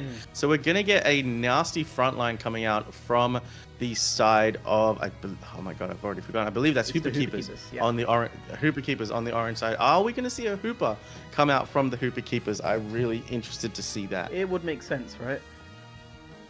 They should keep the Hooper. Wow. Definitely want to keep the Hooper on the side of the Hooper Keepers. That is the name.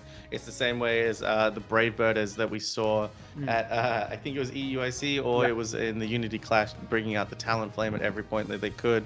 But Blissey Blastoise combination as well. But that Umbreon was changed to a Mr. Mime. I'm actually really interested in this call by Real Abdul going for the Mr. Mime. Not a Pokemon that you see too often. Gardevoir makes a lot of sense here, because having that 2 frontline. But again, I'm baited. I need to wait till these Pokemon are picked. I need to wait till these Pokemon are picked before I give my thoughts. They've changed it to a Mew.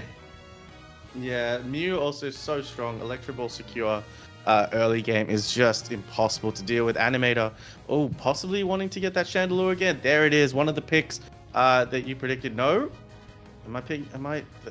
These guys are listening to me. They're listening. They're listening to me, and they're listening to me, and they're just not letting me have my way here. So there is the Chandelure getting picked up as well as the crosser. But this is interesting for the side of oh my god, I keep forgetting these names. Hooper Keepers and Hooper Keepers Lazy Corp. Lazy Corp. Sorry, my bad. Lazy Corp. Interesting pick here. They've opted for a strong front line. With the Blastoise and Crostal combination, but they've got a very squishy backline, which again, now looking at Hooper Keeper's lineup, there's nothing actually to hit the Chandelure or the Intel. They're going to be hopefully safely behind. So I want to see, there's no speedster pick, there's no all-rounder pick that's going to help them deal with the Chandelure and the Intel combination.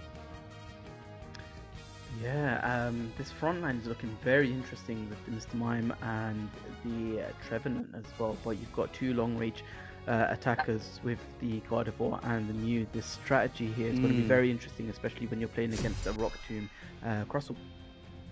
Absolutely, Rock Tomb Crostal is going to have to look out to stop that Gardevoir from coming forward. But this is pretty much range versus range here. Intel, Blastoise, Chandelure, a Crostal with the Rock Tomb, and possibly the X Scissor combination could be that dive. Unless it decides to go for Shell Smash and just run at the Gardevoir. Don't know what we're going to see. But Gardevoir is just going to sit happily behind that Trevenant and Mr. Mime. As Mew is just going to... It's a range versus range here. I'm really interested to see this combination. I mean, as a history teacher, I feel like this is very much siege play. It's like two, 3 castles on one side and then arrows flying in from the other side. So this will be interesting. It's just going to be whoever is more accurate and whoever's a little bit more aggressive, and whichever, if you can get the other team focused on your main frontliners, which are the tanks in the Blastoise and the Trevenant, and whichever one is able to provide the better distraction and actually hinder that backline. But here we go. Mr. Mime already at low HP. The Electro Ball boosted secure, trying to get its way there, as Inteleon does manage to get away with that secure as well. Levels are kind of even across the board, but no evolutions, surprisingly enough, Zenith. The strongest mons in the game at the moment, evolutions, but we're not seeing them this time around.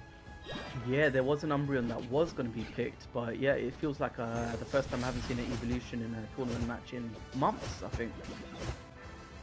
Yeah, absolutely. I mean, the Leafeon's getting banned, Sylveon's so strong, the big blue button, Glaceon, one of my favorite mons that I've been spamming a little bit on ranked, is just not being shown here. But Gardevoir inside that top lane. Chandelure is now making its way up as well.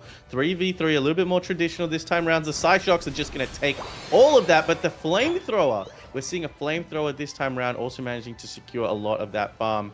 But now we're going in for an engage. The Psyshock is so strong, but again, nothing to hinder the Gardevoir from just popping those Psyshocks because it's got a larger range than Flamethrower. It does. Let's see how they fare up as they prepare for the middle farm fight. The one thing that's interesting to me is Chandelure has a reset when it hits that Flamethrower. It pushes past that light screen from the Mew, but the Mew has to surf its way out. Getting the resets on the Mew actually gets taken down. The Mew got took The down. Mew got with taken the down. Flamethrower. With the flamethrower. Oh, it must have been the burn damage. Yeah. The burn damage taking down the Mew as well. Again, so that's what we like to see. Chandelure is just going to cake a lot of these with that flamethrower combination. It's so strong at the moment, especially if you hit. Not only does the area of effect damage, AOE damage, but it also manages to hit a reset as well as give you tick damage from the burn. But great stop there from Mime. These walls are going to be super effective. But once again, Zen, it's going to be hard to get to those two backliners. Yeah, that's what it will come down to. I think the Gardevoir will have to play a very good hand in these team fights.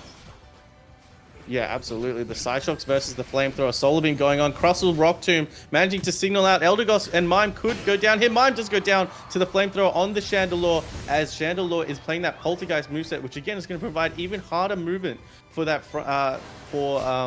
the side of Lazy Corpse to get on. And he does get trapped out. Gardevoir getting trapped out here by the Poltergeist and the Flamethrower. Crossel getting taken down by the Mew. Inteleon hitting those snipe shots. Wow. Very good engaged by both teams. You're right. It's siege upon siege. We're seeing a Registeel spawn for the first time as Lazy Corpse is just going to decide to go for this. Inteleon is deciding to go in. Poltergeist being set up. The Mine Wall's being set up. Gardevoir is going in as far as it can do. The Fairy Singularity managing to catch out 4 different people. And that is a 3 takedown for the Gardevoir. Great positioning and aggressiveness from the Gardevoir, Zenith. That was amazing, Glenn. This is exactly what we were talking about. It is going to be down to the Mew and the Gardevoir to really get those KOs for the front line of their team. Yeah, absolutely. The Gardevoir Unite, the strongest Unite probably in the game we have right now. The Crossel Rock Tomb popping everybody off. Lazy Corpse getting caught out here as 2 members of their team get taken down. The Mr. Mime and the Gardevoir went down. The Mew is popping its Unite move. The takedowns are coming from the Chandelure, and the Rock Tomb almost getting catching out the Eldegoss and the Mew, but the Crossel ended up going down. Chandelure getting caught out by the Phantom Forest here. This is just back and forth inside this top lane. Is the Chandelure going to go down? The pain split on the Chandelure is also there. Mew being taken out by the Chandelure as it's also getting its waylaid down the 2 KO streak from the Chandelure as it makes its way down. Rapid Spin Blastoise coming down, and there's your dive, Zenith. There's the dive I was expecting. I thought it was going to be a Hydro Pump Blastoise, but it is a Rapid Spin Blastoise. Beautiful work there to come in and clean up as Hooper Keepers are just going to try and... Oh my god! Another Gardevoir Unite, but eject Hydro Typhoon coming in from the Blastoise. It still manages to get taken down. Wow. Back and forth action all the way. Crossel again, once again, blocking everyone's escape, but they said, hey, we ain't escaping. We don't want to escape. We want to take the fight to you. Great play by both teams. We are super aggressive. Super aggressive. We're approaching the 5-minute mark of the game. We have Team Hooper Keepers in the orange on the right-hand side and Team Lazycore on the left-hand side with that push. But it is super close with only a 2-point difference between the two teams. Yeah, 2-point lead. Both tier ones are still standing. The Regieleki hasn't been shown any love at this point in time, but these teams are just looking to duke it out. I think this is the great part about scrims. You can actually decide whether you want to practice your teamfight game or you can practice your objective securing game. It's so great to be able to practice scrims on such a high level. Mr. Mime going in with the walls, gets caught by the Crossel X's, gets caught also by the rapid spinning Blastoise. Is Mr. Mime going to go down here? Manages to get out. Hooper managed to take it out with the Electro Ball secure, but the Fairy Singularity coming out on this tier 1 base. It is just an all-out brawl. Mew pops its Unite move. The Chandelure has to pop its Unite move. Hydro Typhoon coming out for the side of the Blastoise as it gets taken down once again, and it is 2 members being taken down on both sides as that pain split is just so strong on the Trevenant, keeping it alive. But Hooper Keepers is deciding to back off as Inteleon decides to pop its Unite move as well to just help with this secure and rip. Crossel walling off the Trevenant. It has nowhere to go, and there's that curse coming back in. This Crossel is doing a fantastic job, but the Mew comes in with the Solar Beam secure. You cannot leave a Mew unguarded. Oh wow, this was very, very interesting play, and it looked like a good push. That Inteleon hasn't had the best snipe shots in the game so far, but in the last minute or 2 it certainly did redeem itself a little bit.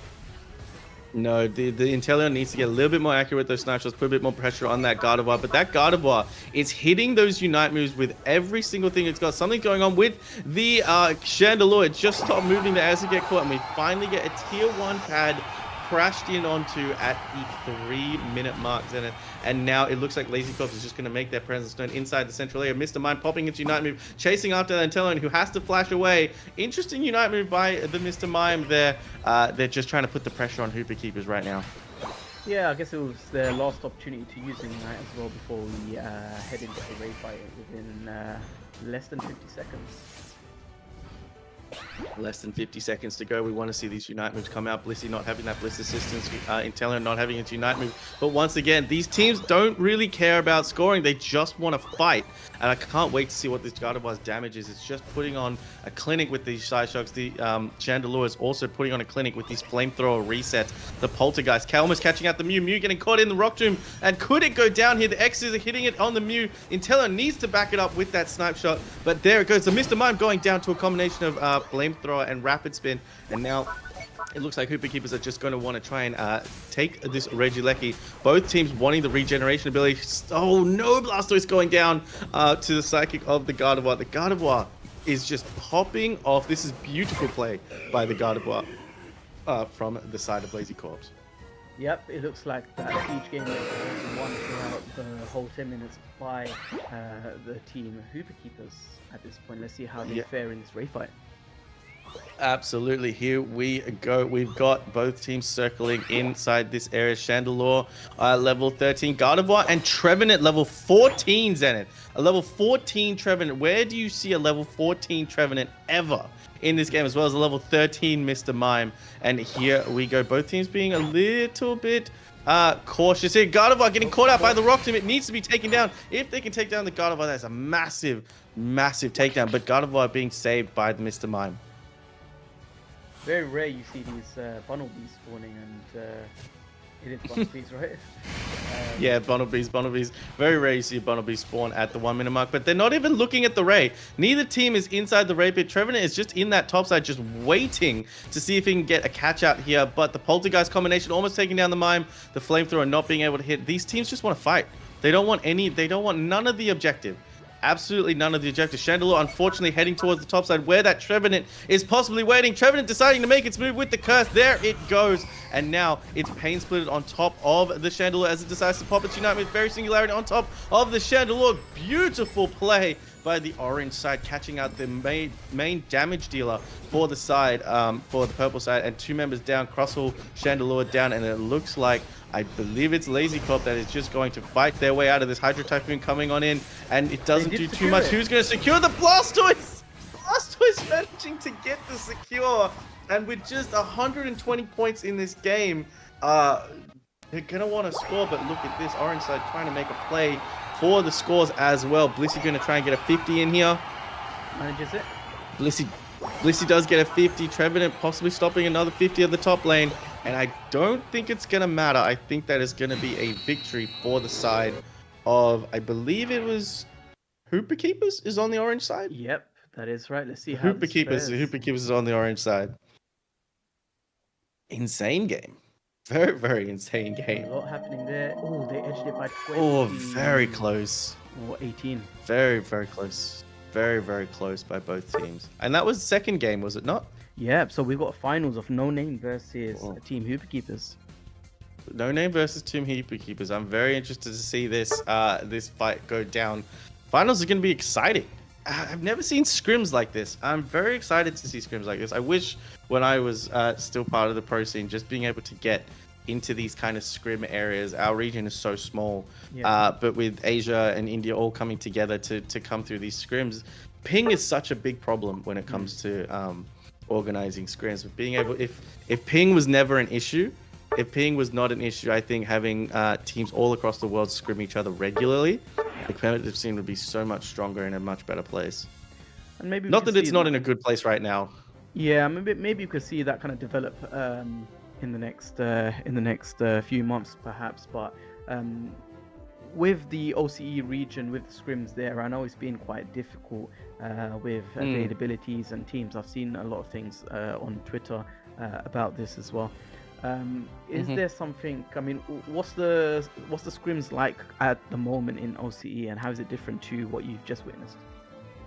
So what we kind of have when people are organizing scrims, because our region is so kind of very, very small, People are just they're kind of just DMing each other doing scrims. We do have an entire Discord set up for organizing scrims with one another, so that's always a good way to do it. And the top teams are scrimming against each other as well. But again, it's only our region, and we have about 16 teams in total, which makes us a small region. But if you watch our UCS broadcast, it's very, very powerful. Some of the games that we're able to put on against each other is so strong. Scrims are interesting. It's always a way, like I don't really get to watch too many of the scrims ever since I was out, ever since I retired from pro play. But it is interesting to see. I have a lot of friends that are on pro teams at the moment. Sometimes I get to sit in on some scrims. Sometimes I get to help I get to sit in and help some players who are starting up teams and who are not super experienced with the competitive scene. So I get to sit in, maybe give my little 2 cents about areas that they could improve. But it's always fun to see scrims. I don't think scrims should ever be taken as seriously as they are done sometimes. I think scrims should be a more what's the way to do it? I don't want to say casual, but I want to say it's having more fun with the game. Because for me, especially now in this regionals time, seeing the difference, like I've got that competitive urge once again, to possibly, to put up a LFT post and just have a little bit of fun and play, maybe even play at regionals. I had that thought last week, but for me, it wasn't on the cards. So I like this area where I can see the teams playing together. And it's all about, I think, the competitive scene. When you get into those official tournaments, that's where the friendship starts. But I think the scrims and friendlies all have to come together so that everyone can improve together. And that's what I like to see about scrims. I don't think they should be as serious as possibly some teams do take it. Expect maybe if you're scrimming against a rival, that's where people can tend to pop off and all that kind of stuff. Yeah. But here we go. It's going to be interesting. Especially with look, we've been running scrims, and there's regional differences. There's so many players when you look at South Asia that maybe can't always get to the WCS. We have like 1 or 2 teams from India, like Seoul Esports, or recently this year, or was it the end of last year, we had Team True Gravity in the ACL finals against Kabichans. It's a really nice opportunity for a lot of people to get involved and win something. And someone like Zen, I mean, props to Zen for organizing all of this consistently as well. I'm hoping I'm hoping that as a company we can really, because we're starting EU scrims very soon as well, if that's something that we can contribute towards OCE as well, a little bit of structure, a little bit of accountability, just so that we can have something in place that could really benefit teams like Antic Esports or Ground Zero, with enough practice and enough kind of testing as well on the the tournament side of things. I think there's something also about, because even when I'm doing casting practice over in OCE, after I did my first few casts, I reached out to a bunch of teams. I said, hey, I'm going to do a casting stream where I can practice some casting. Do you guys want to be on broadcast? Do you guys not even broadcast? You just want to be on my stream and practice? Because some people, I think, get a little bit of nervous being on broadcast as well, being on stream, like their performance is getting scrutinized. So I think it takes away a little bit of that. Those jitters as well. And it's a chance to showcase some of these players that might not get on broadcast or might not be household names, like the boys from Antic Esports or Ground Zero or even Fury, because those teams have been out and prominent. We know the players on those teams. So I think it's great. Like if the scrims, a lot of people organizing scrims, but getting scrims organized in this kind of format where you're not only practicing in a tournament format, because there is actually something on the line, whether it not be prizes, but just in placing and positioning. That's, I think, something people need to learn how to practice, because when you get out of that, you need to be in that set where, hey, this is a tournament setting. And I think when your mentality understands that tournament setting a lot more, it becomes a lot easier to play the game. So anything we could do for OCE region to bring that forward would be massive and amazing. Something that you actually might like, one of the projects that we're about to start with INGAGE is we are looking to organize a kind of like a weekend challenge where we speak to, or we host one pro team from the WCS, and they take on up to 3 challengers, so kind of underdog teams. and we'll have casters like yourself. But it's a challenge where that pro team can't reuse the same Pokemon, but they come up against underdog teams, and for them it's about, I guess, going out there and showcasing the outcome of all the scrims that they've done to put their heads together against a pro team. And for the pro team, they're put in different scenarios that they don't normally face with, so it's not a serious kind of challenge. It's very much kind of, you know, enjoy your time, play against it, but it also is great to watch. I think it'd be great to see some underdogs against some big teams on a casual No, weekend. I absolutely love that idea. Give the pro team some restrictions, give the higher teams some restrictions on what mons they can use, and then have the underdogs come and challenge them. That's actually sounds like such a great idea.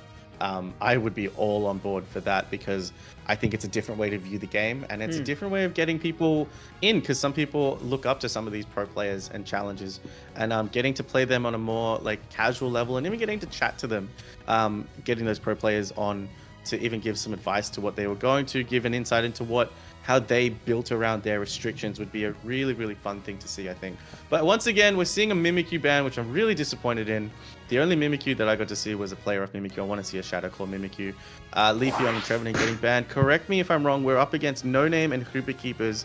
And I believe Hooper Keepers is on the purple side. Yep, correct. And No Name is on the orange side. I'm getting used to it, Zen. I'm getting used to these names. I'm getting used to it. I love it. And there's the Gyarados. Once again, why ban the Mimikyu? Give us the Gyarados ban, because I think it's just too strong. And there's Artex. Yep. You said was the very strong Slowbro player, and the Surfs I saw in the previous scrims in the semifinals was so strong. I'm really excited to see what kind of pop off we can see from the Slowbro. Yeah, and with these scrims, and I was going to actually talk about what the format's going to look like next month. We're going to be doing scrims where they qualify for a tournament, which is going to be a continuation of our Unity Protest tournament, which was first hosted by Bruv and then Gatlu. So hopefully when we get to that stage next month, we'll invite you in to see some of these players again. I think it'd be nice to have you return on that. I absolutely love working with Gatlu, getting his insight into his, getting to cast alongside a pro player, because I got the chance to do it with Gatlu and with Rin in my very first Unity Clash, but getting to see their insight into the game not only helps me with my casting, but it helps me with my knowledge of the game. And even though I play the game now more casually on a casual basis, it helps me when I go into ranked, because I still, you like to win. But look, we're seeing an Espeon for the first time. Blaziken once again coming out. Do you think Destro is going to grace us with that wonderful Chandelure gameplay we saw before? We've seen a Chandelure in every single game, and what is a Chandelure? What is the finals without a Chandelure if we're going to see it throughout the whole tournament, right? Absolutely. I do enjoy seeing a Chandelure, but finally, we're seeing that big blue button come out. I feel like that's going to be a direct counter pick for that Slowbro. Destro not showing us what he's going to pick just yet. It could be on the Chandelure, but there is a Zoroark on our screens, and I feel like that's going to be a counter to the evolutions. Chandelure just getting clicked down by that Icicle Shard is going to be a problem for Chandelure to deal with. But Zoroark, that dive ability, I think they're relying on the Inteleon, Blaziken, and Slowbro to deal with the Gyarados, and Zoroark is going to try and have its way with these level 4 evolutions. Look, these teams have played each other before, and I feel like Hooper Keepers, as much as they are the champions of the last tournament, they are going to be very careful playing against Team No Name, as they have previously lost to them. So this Zoroark pick might have been a strategic pick from Destro, who's opted instead of the Chandelure. So you're saying No Name went down in the previous finals to Hooper Keepers? That's what you said, right? No, they actually beat the Hooper Keepers in the scrims in the leaderboard leading up to this final. So they know each other quite well. Okay, because what we like to see in OC is all these stories, because we have these, because we have a very small roster, we do get to see the teams go up against each other. We love to see the stories between Antic Esports and Ground Zero. They have a history with each other. So learning this history between these two teams, even in these kind of games, is great. Rivals coming up, but we've got No Name on the bottom side, Hooper Keepers on the top side, purple versus orange. Here we go, the finals, Zenith. Best of 3, I believe, or are we doing a best of 5 for these finals? It is best of 3 to my knowledge. We are looking at a Torchic and basic Pokemon. What's the Eldegoss one called? Logo. Gossifleur. Gossifleur.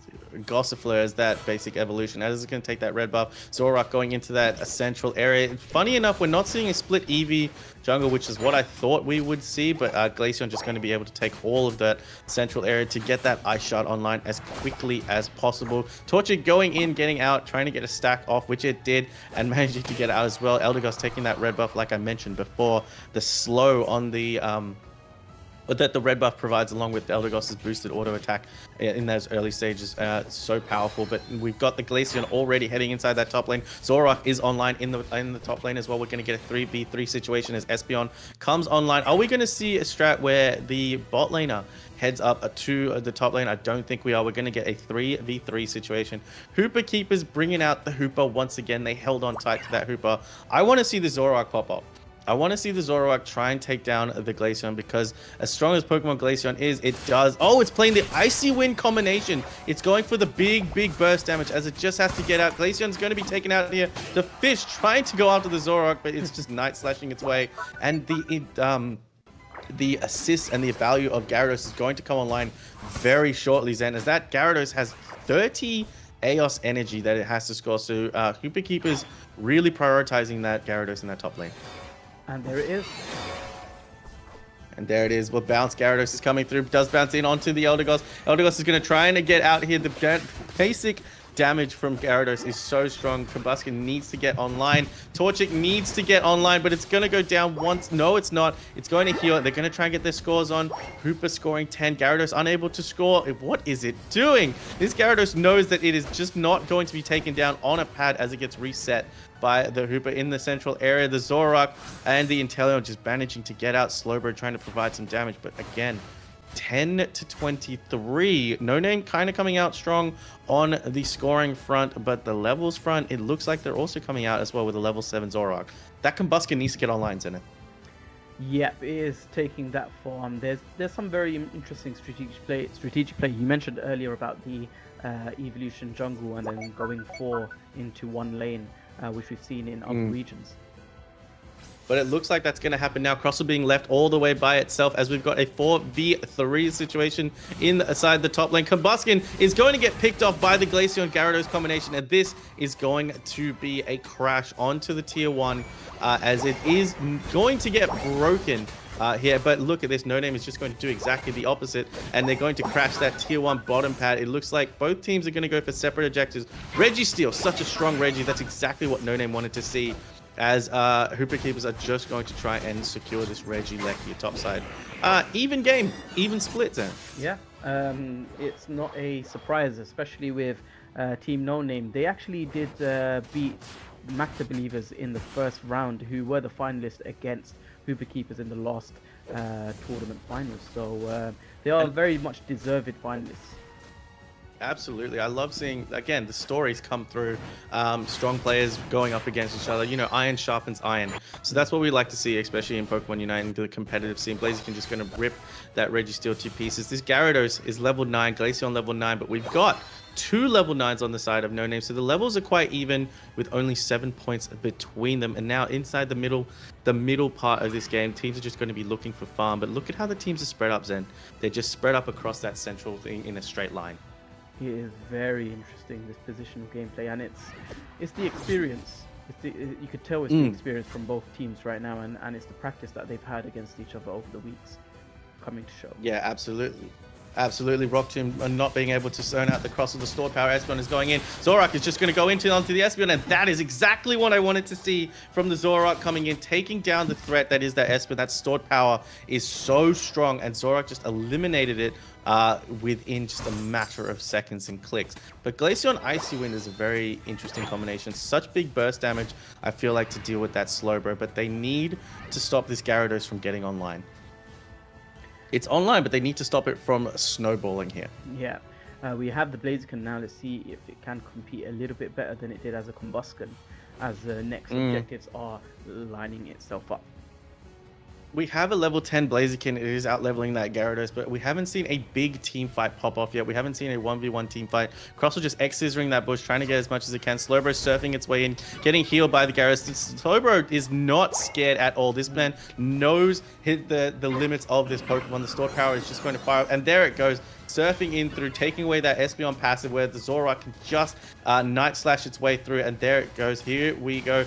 The No Name is looking to just take down this Regirock, and there it goes. The Inteleon gets it to unite. The Hooper has decided to come on bound. Glaceon taking down the Blaziken. The Inteleon has been popped, and now the Glaceon is under fire here. Inteleon going down as well. Eldegoss has to pop its Unite move, but Gyarados has come in to help as it has taken the top buff, the top Regieleki, and it has just decided to walk in topside. But now the Gyarados Unite move putting on the pressure, and this is just how powerful Gyarados can be. Now Zoroark does go down his KO streak of 3 for the Glaceon, and this is why they chose the Icy Wind build. The Icy Wind builds, and it's just big burst damage. It does the same amount of damage, I believe, as Ice Shard, but Ice Shard is tick over time, and it allows you to get heals in between it. But Icy Wind is just bursting down that front line as quickly as it can, especially with the damage coming out with the Gyarados. Yeah, we've got a significant lead currently right now from Team No Names, with almost over 200. Is Team Hooper Keepers the purple side? No, the orange side. Oh, Team Hooper Keepers is orange side. No, because team. Just double check for me, because I'm pretty sure Hooper Keepers is the purple side, especially considering they have the Hooper, which means they weren't able to keep the Hooper. I think you may be correct. Yeah, Destro bringing out the that Zoroark instead of the Chandelure. Yeah. Oh my gosh, I'm already a big fan of these teams. But here we go. The Gyarados is coming in onto the top Altarias. Espeon is there to provide it. The Espeon popping its Psychic Solera and managing to get taken down by the Zoroark. We had to pop its Unite as well. Gyarados popping its Unite move was going on to the Blaziken, but it get caught out. The Slow Beam on by the Slowbro, and there it goes. Inteleon taking down the Gyarados. Unnecessary push for me there at 3 minutes for Team Hooper Keepers, because they got pounced on by No Name. And beautiful Slowbro targeting that Gyarados. I feel like that that Slow Beam is going to be targeted by the Gyarados inside of the Rapier as well. And Slowbro is just tanking all this damage from the Ice Beam, just standing in front of the Regieleki so that it could not be taken by the Glaceon. Sorry. It's really good experience play from RTX on that Slowbro. Can the Espeon secure that objective bottom lane though? That might help them as well as we lead into that race by 10 seconds. Yeah, absolutely. Stored power, not the best secure in the game. I always prefer the Psyshock build, but it does output big damage. But it's got that Gyarados there to provide. And it looks like No Name is just going to crash on into this top pad as the Regieleki has decided to walk. A big 86k as the mark come out. And we talked about the points difference has now gone to the side of No Name. Gyarados almost getting caught out here. They do have the Regirock buff, but now which team is going to provide the solution? Blaziken once again trying to get around, possibly get onto that Glaceon there with the Icy Wind build. The Rock Tube Crossel does catch out the Slowbro, and what are we going to see? It gets pushed out of the Hoop Bolt. Slowbro going down to the Glaceon without popping its Slow Beam Unite move. Inteleon is just going to have to crush away as it's getting chased down by the Gyarados. The Hooper Unbound has come through, and Zoroark just getting caught out and stunned, but it does manage to get away with that Night Slash combination as Crossel is just going to try and steal and take down it with the Rock Tomb, but unable to do that. Glaceon getting a 2 KO streak, 2 members down for the side of No Name as 1 member down for the side of Team Hooper Keepers. Blaziken still in that top side, but that Hooper reset so good. A Flash Eject and Slow Beam onto the Gyarados, but it's gonna go home. It's gonna go home. What a Hooper Portal to save the Gyarados from getting picked off by the Slow Beam. Zoroark is in there. It's going in. As it's going to try and get the Glaceon. Gyarados taking down the Slowbro. Gyarados also going down to the side of the Blaziken. Zoroark's going in with the Night Slash. Wow. It does manage to take down. Oh my god, takedowns happening left and right. Hooper goes down, and now Zoroark is going to chase after this Espeon. It does go down as well. 3 members down for the side of No Name, but it looks like Hooper Keepers are just going to secure that Rayquaza. My god, but No Name is still in the lead here. They just need to break the shields. They need to break the shields, and there it is. There it is. This beautiful surf. Beautiful surf. The shield is gone from the Gyarados. No Name could still win here, but this Crossel still has the shield. The Crossel still has the shield. The Gyarados is providing as much. No, and there. No, the Crossel loses the shield. The Crossel loses its shield, and No Name No Name loses the Rayquaza, but they still take the game. Wow. Wait, do we even know who surrendered here? Because I don't think they know who was in the lead. It was that I'm close not of a sure. margin. I'm not sure who surrendered here, but No Name is still... No Name's still ahead on points, but it looks It was like that shield break Hooper that did Keepers it. was the one that's... The shield break on the Crossel that took out, that was able to steal that. But great play by No Name. Wow, what a game. What a game. That's... I really think that the Zoroark coming in, taking out, being able to take out the Espeon and the Glaceon was strong. That Gyarados is a problem, Zenith. Yeah. That Gyarados is a problem. We probably will see that getting banned next game. And you might see a Mimikyu. I would love to see a Mimikyu. I want to see the Chandelure come back. That Chandelure popped off when Destro was using it before, but I feel like the Zoroark maneuverability, I'm thinking about it now. The Gyarados Unite move able to target that Chandelure in a lot of team fights, and even a Slowbro is not going to be able to protect it. So, you know, I want to see what's going to come out here in these next games. Have we had a team... We've had a member of a team just leave the lobby, but it's going to be interesting to see. What a first game. No Name taking it over Hooper Keepers. Yeah, that is definitely how we saw this first game. Are we going to see a second game then from these two amazing teams? That was a really good match to witness as a finals. It was very, very close in the points. It was very good play from both sides. And some interesting new Pokemon that were picked as well, so it was very refreshing. We are going into game 2 of the finals. It is a best of 3. Let me see if I can just adjust my screen a little bit so that we can maybe yeah, make us small. We're not the main focus here. Wow, should have done this from the start. But there's... Yeah, absolutely. We can remove our faces when the game starts, though. But when we've got... There's the Gyarados ban. There's the Gyarados ban that I saw, because and that Gyarados ban on the side of Hooper Keepers, they really don't want to... They probably don't want to have that Gyarados coming back towards them. Yeah. And you've got the Slowbro brand as well.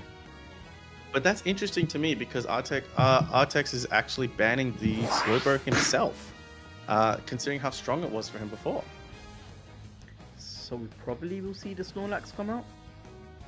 We could see. I'm interested to see what we could come out. We've seen Blastoise being very prominent here. There's the Blaziken. I assumed the Blaziken was going to come out. A very strong Pokemon right now, especially the way Pare is playing it.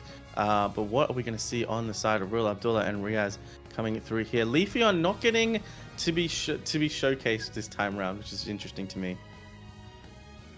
Double defender. The Crossel and the Blastoise, double defender. No, that's the Eldegoss. Hooper Keepers has been very strong with that Eldegoss inside that top lane, but we're seeing Artex come out with an Umbreon. I don't think we saw him play the Umbreon in the previous round, so I'm very excited to see, with his ability on Slowbro, I'm keen to see if he's going to come up with that Wish Foul Play combination, as we've also got a Blissey. Blissey on the Nectar did 130k healing, I think, previously that we saw. So really strong there, as well as the Inteleon coming out. This could be interesting, depending on this last pick coming through from Hooper Keepers. I want a Lapras? Okay. A Lapras. Okay, that's interesting. We haven't seen too much of Lapras in the meta come forward, but I actually like this. I like this quite a lot, and we have an Espeon being picked up as well. Destro, my guy, are you going to show me? Are you going to show me the Chandelure? Are you going to show me the Chandelure? We have 9 seconds. Don't bait me again. Please don't bait me again. I want to see if this Chandelure is coming through. It is. It looks like it is. We are seeing the Destro Chandelure. I'm very excited to see this one, that overheat combination. And we're seeing a Scyther or a possible Scizor come through for this one. It might be a Scyther, because that would work I think really it will well be a with Scyther. Most likely a Rapid Spin Blastoise. Oh, I'm not sure. It's got EXP share on it. It's got EXP share on it. I'm not sure if we're going to see a Rapid Spin Blastoise, because I think we're just going to hope for that big tanky front line, because Chandelure is going to have to burst down not only a Scizor, if we are seeing a Sizzle, we're probably seeing a Scyther, but it's going to have to burst down that Blastoise and Lapras. Lapras is a very interesting pick here. Very mobile, very good 2 movesets. We could see Bubble or Ice Beam to hinder the Blaziken from moving about freely. And then we could also see, I'm assuming we're going to see a stored powered Espeon, but this is really interesting to me. No Hooper, no Gyarados, no Trevenant, no Blastoise. Some of the standard picks from these teams. Yeah, I mean, before the nerfs, Lapras was like such a popular pick as a defender as soon as it came out last year. It's a pretty fun Pokemon to play with as well. Absolutely. The Lapras Express, definitely hard to drive, but if you can get behind that Lapras Express, it's going to be super, super interesting to go. But we are at game 2. No Name has taken the first game, and now we have got the second game coming through. Can Hooper Keepers make it a game 3 situation? It's going to be super interesting to see. I can't wait. We are into game 2, potentially our last game if the other team cannot pull it back. We have game 2 of the finals of the weekend showdown from INGAGE. The Scrim weekend finally. I absolutely love this idea. I love the idea that you suggested before. A lot of cool ideas coming out from you, Zenith. It's just to see how we can evolve this Pokemon Unite scene going forward. We do have a Scyther inside that central area. Lapras, Eldegoss in the top lane. Combuskin and Blissey in the top side as Umbreon and is just trying to bait out this Squirtle. What is going on with this Squirtle? Just getting caught out right in the middle here. Is putting on that pressure, but the confidence to be able to get out with that Blastoise. Could it go down here? No, the Eevees are just deciding to back off. Once again, interesting call, not having both Eevees possibly take central farm, but that Chandelure needing all of that central area farm as Lapras is just making itself such a nuisance in that early game as Eldegoss is getting a few scores off. 8 points already to the side of Hooper Keepers as Scyther does come in and takes out the Blissey. Wow, again, Chandelure, this is the little bit of a weakness of Chandelure on the first gang, on the first ability to come up top lane. It is a little bit slow clearing that central area, but we've got 3v3 in this top side for the Altaris. A really good start from Team No Name there. Absolutely, as the Whirlpool comes through, Scyther just barely getting out, and Lapras taking a lot of that farm. 26-0. We got to see what's going to happen. That Combuskin, that Blaziken needs to get online. Chandelure so close to getting online as well. And here it is. Umbreon is going to decide. He's gone for that mean look combination. Stored power does take down the Squirtle, who has not evolved yet. If he was able to get the mean look onto the Inteleon, that's going to be a problem for the Inteleon. Lampert once again heading to that top side as Lapras is proving to be quite the problem for No Name right now. Oh, here we go. Chandelure's decided to come through. He takes down the Eldegoss, and here we go. The boosted order onto the Lapras. Can the Lapras go down? The Scyther's waiting for a Combuskin. Takes down the Lapras. The dual wing beat does miss. The Blissey is just trying to heal this Combuskin as much as possible. Double takedown for the side of No Name. Just as I was trying to say that they were starting to look like they struggled. They clap back with the double takedown.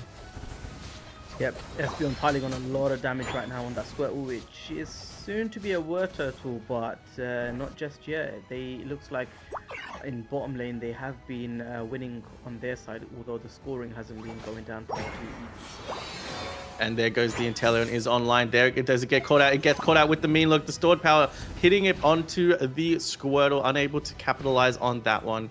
And now the Inteleon is online. The Squirtle needs to get online, Zenith. It's 2 evolutions away from the Blastoise that we want to see. But Chandelure is now down using the Imprison on the Entire. Is just going to soak up all of that experience for itself. Level 7 Chandelure already versus a level 8 Scyther. Scyther getting these takedowns proving super important. Blaziken is online as well. The overheat going through. Lapras just absorbing the damage. I think Lapras was a good pick here. I think it's done really well, especially with its ability to place with items. Absolutely. Whirlpool, Ice Beam coming through. Make sure that Blaziken doesn't have his free reign. There is the Reggie Ice coming through. It is 0 points to 56. No Name not able to get on the board right now, but they're looking to just take this. The Wish coming through. It is a Wish. It is a Wish mean look Umbreon as Chandelure just manages to take all that. Scyther tried to pop its Unite move, got put in the mean look by the Umbreon. Umbreon did get taken down, but that objective going to this. No, the objective went to the side of Hooper Keepers. My apologies, but Scyther just went down trying to secure that objective. Again, strong plays by both teams, but No Name need to get some points in. Yeah, this Blaziken's been struggling against this laning Lapras, especially with its Ice Beam putting it into place. But let's see if the Chandelure can help in this situation. Absolutely, they've just decided to go for the objective. The Whirlpool's coming through. The Overheat's going to try and secure, and that does secure, but Blaziken gets frozen in place, and now they're just going to try and crash onto this pad. The Lapras needs to go down, Zen. The Lapras needs to go down. There goes the Elder Gods. The Reggie Alecki has got in. The Inteleon has decided to pop its Unite. Chandelure getting stunned. Bliss Assistance on to the Blaziken, but it takes down the Scyther. The Lapras goes down. Blaziken with a streak of 2. It's going to go in with its Fire Fist, trying to take down the Inteleon. The Inteleon goes down. 3 KO streak for the side of No Name, as a 2 KO streak comes out from the Chandelure, taking down the Blastoise as well. That was as close to a team wipe as we've seen, as all 5 members went down from the side of Hooper Keepers. That Chandelure made a huge difference top lane, and as a support or a second attack of all that Blaziken, which did manage to deal some heavy damage on that Lapras as well. Absolutely. The Blastoise getting caught out. 147 to 56. No Name turned that game around on its side, heading into the mid area. Scyther getting taken down so easily. It does put out a lot of damage, but when it comes up against a Blaziken and a Chandelure combination, that damage is just too much. I really like the way Destra plays this Chandelure. I'm such a fan. I didn't think I'd get some favorite players if I came into cast today, but I'm very excited getting to see some of these really strong players come through, as we have 7 seconds until this bottom Reggie spawns.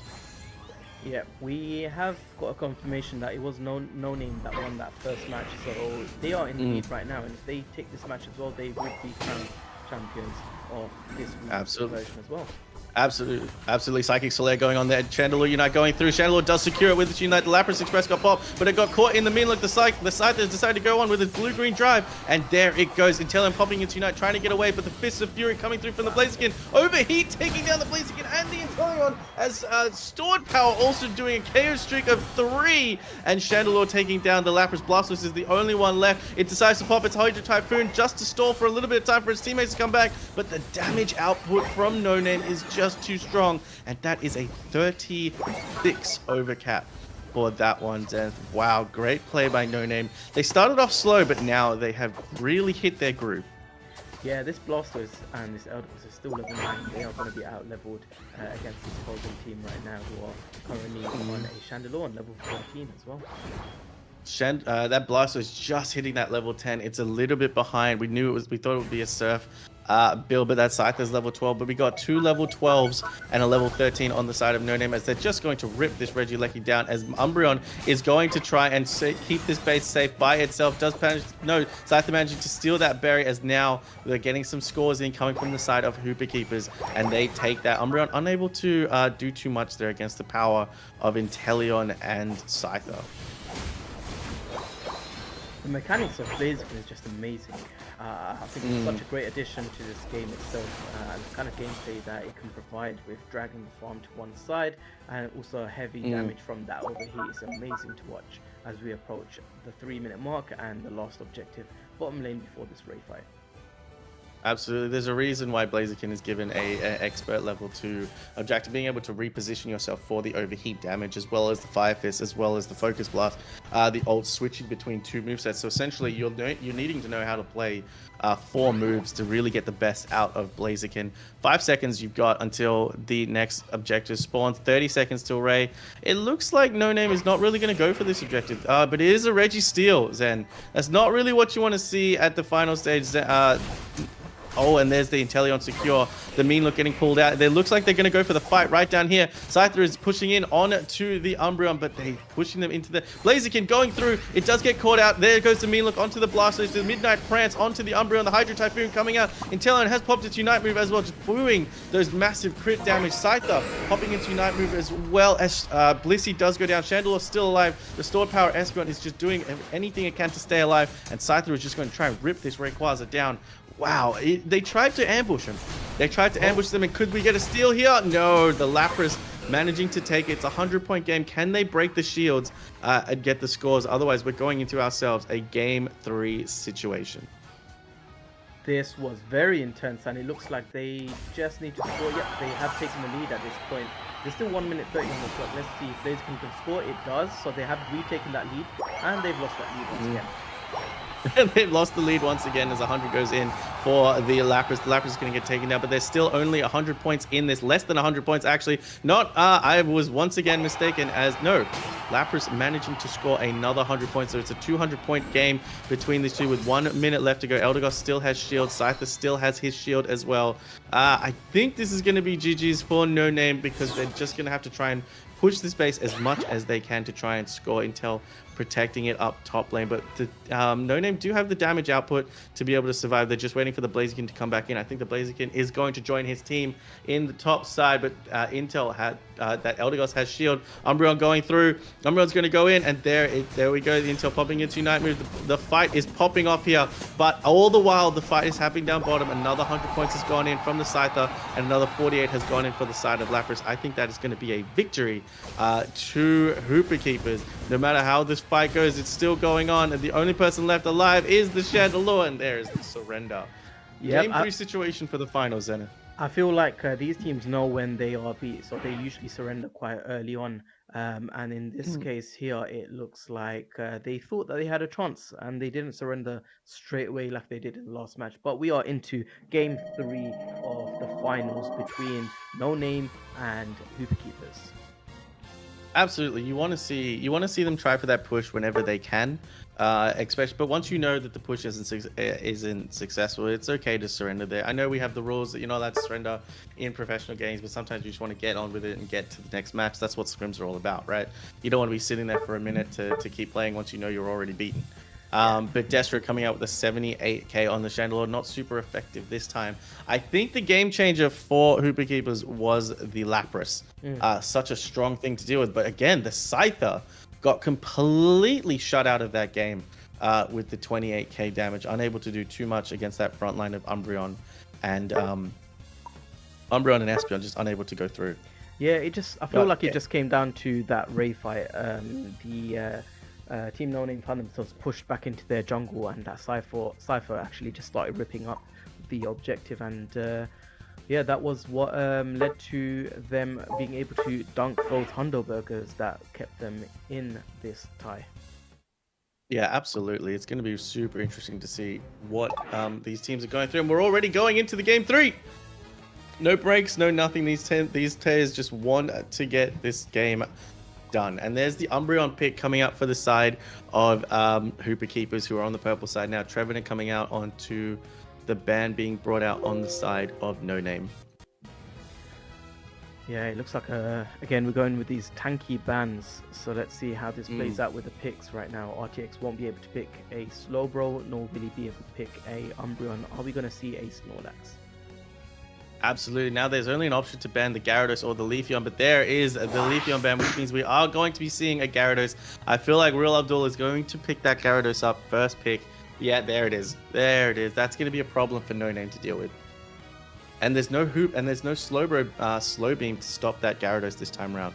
Hooper Keepers wanting to put the pressure on No Name.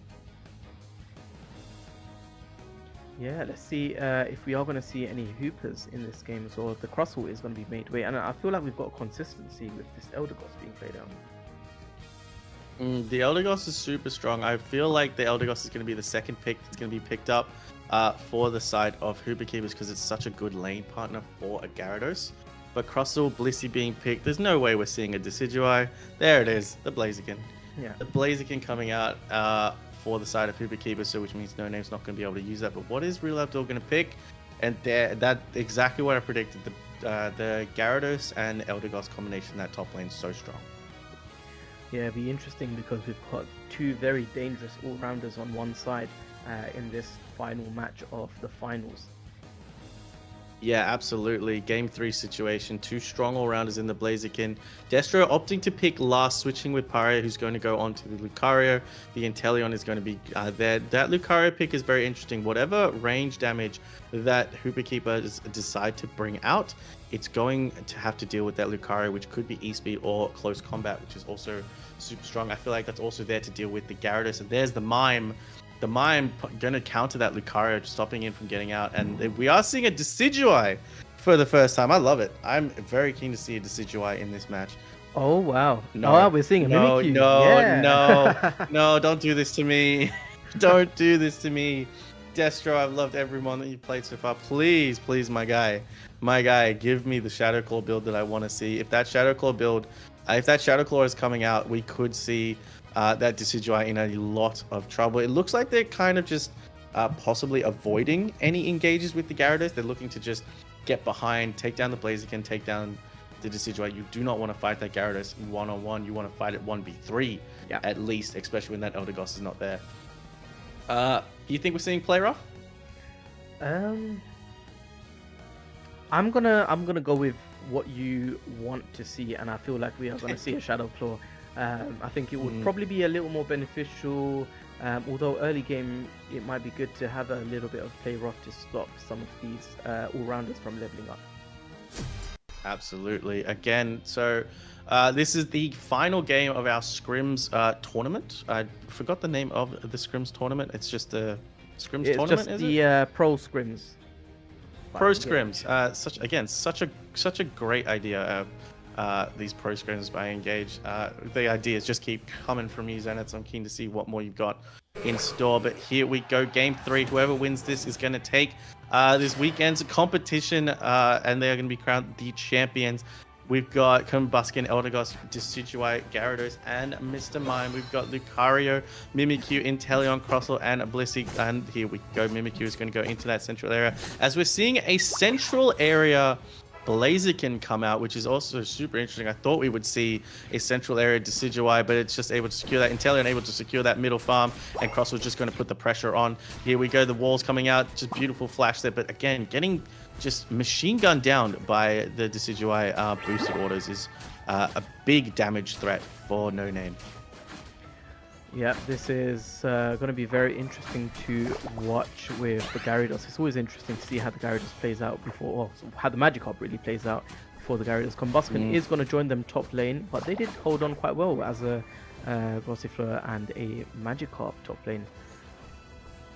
Absolutely. Decidueye taking down the Crossel inside the bot path. This is the interesting thing that Lucario had to back out. You don't want to give that assist to the Gyarados because it's going to get online even quicker than you want it to. The Mimikyu is here. Give me what I want. Let me see what we're going to play with here.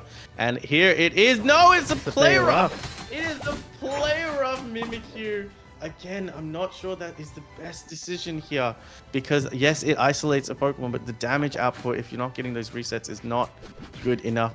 Again, I could be wrong. These are pro players, and my preferences might be wrong as well. Maybe Play Rough is the better moveset, but for me, just when it comes to taking the amount of damage and getting those resets and being able to get the resets on Shadow Claw, I always think that is the best combination. I could be missing something that these pro players are seeing, but 0 points to 31 as No Name is being strong. Gyarados is going to get that dunk in 13, and there it is. It is online. The Gyarados is online, and here we go. There's also able to secure that farm. So big. The Blissey is not online either, and Gyarados is now going to be a problem for No Name. Yep, we are entering the center fight, center farm fight, and it looks like that Blaziken is going to dominate that. I feel like this Eldegoss and Eldegoss in general has been such an underrated performer in these finals because it has done all the legwork and support work to help these all-rounders stay in the game a lot longer. Absolutely, because you know when you talk about healer, oh, beautiful snipe shot coming out there on the Decidueye. He knew he was there. Gyarados taking down Lucario in the top lane. You speak of Eldegoss, it's one of the only supporters that can not only pipe on a lot of damage, but it can also heal in the process as well. Blissey getting that dunk in as Hooper Keepers are just going to take this top farm all for themselves. Blissey caught out here. It's just going to try and run away. Decidueye is taking that central area, just needing to get online, get those Spirit Shackles on point here as we've got another duel coming out between Gyarados and Lucario. I wonder who wins that one inside the top one. But Crossler getting caught out, gets caught out by the Fist of Fury. The Inteleon Snipe Shots versus the Spirit Shackles from the Decidueye. Mr. Mime having to back out him. Play rough Mimikyu. Trying to Shadow Sneak in. It does get caught. It goes on to the Mime. What's it going to do here? Oh! Who does that go to? That goes to the Blaziken. Once again, Zen, I think the Shadow Claw wins there. Because even in that instance, you're only targeting one person. Shadow Claw could have tried to steal that objective as well as put more damage on more people rather than isolating one. But I don't know. Am I missing something with the play rough build? Am I missing as it get even stronger further on. But here we go, Decidueye's online. The Crossal Rock Tomb is there. No Name versus Hooper Keepers in the final game of this set. Whoever takes this wins it out. And here we go, 67 to 58, heading into the 6-minute mark. Yeah, we're almost halfway to the final game, and we're seeing an advanced push into the enemy jungle here, which is going to be interesting from Team No Name. Every time No Name has had that Gyarados, they've always pushed into the enemy jungle. Crossal is just X-scissoring out. They've rocked to him, stopped him from getting out, but Blaziken is still full health. That Elder Goss so good at keeping them alive. The Gyarados has to unite, gets pushed away. The Mimikyu unite on top of the Gyarados. The Gyarados is still alive. It's just not being able to be taken down. The Inteleon has to pipe it on. That was a 4v1 situation to take down the Gyarados there, and I cannot believe just what happened. The Inteleon's Unite is going through. Lucario is popping its way through, takes down the Elder Goss. There goes the healing. The Blaziken is pushing out. Lucario picking up one of those berries. The Inteleon goes down. The Knock Knock coming out from the Decidueye. Crossal is just going to absorb all of that with the Bliss Assistant. But once again, I think the damage output on the side of Huki is just too strong. The play rough going in onto the Blaziken, doing absolutely nothing as the Fists of Fire are raging. It gets a 3 KO streak and possibly a big overdunk coming in for the side of Hooper Keepers.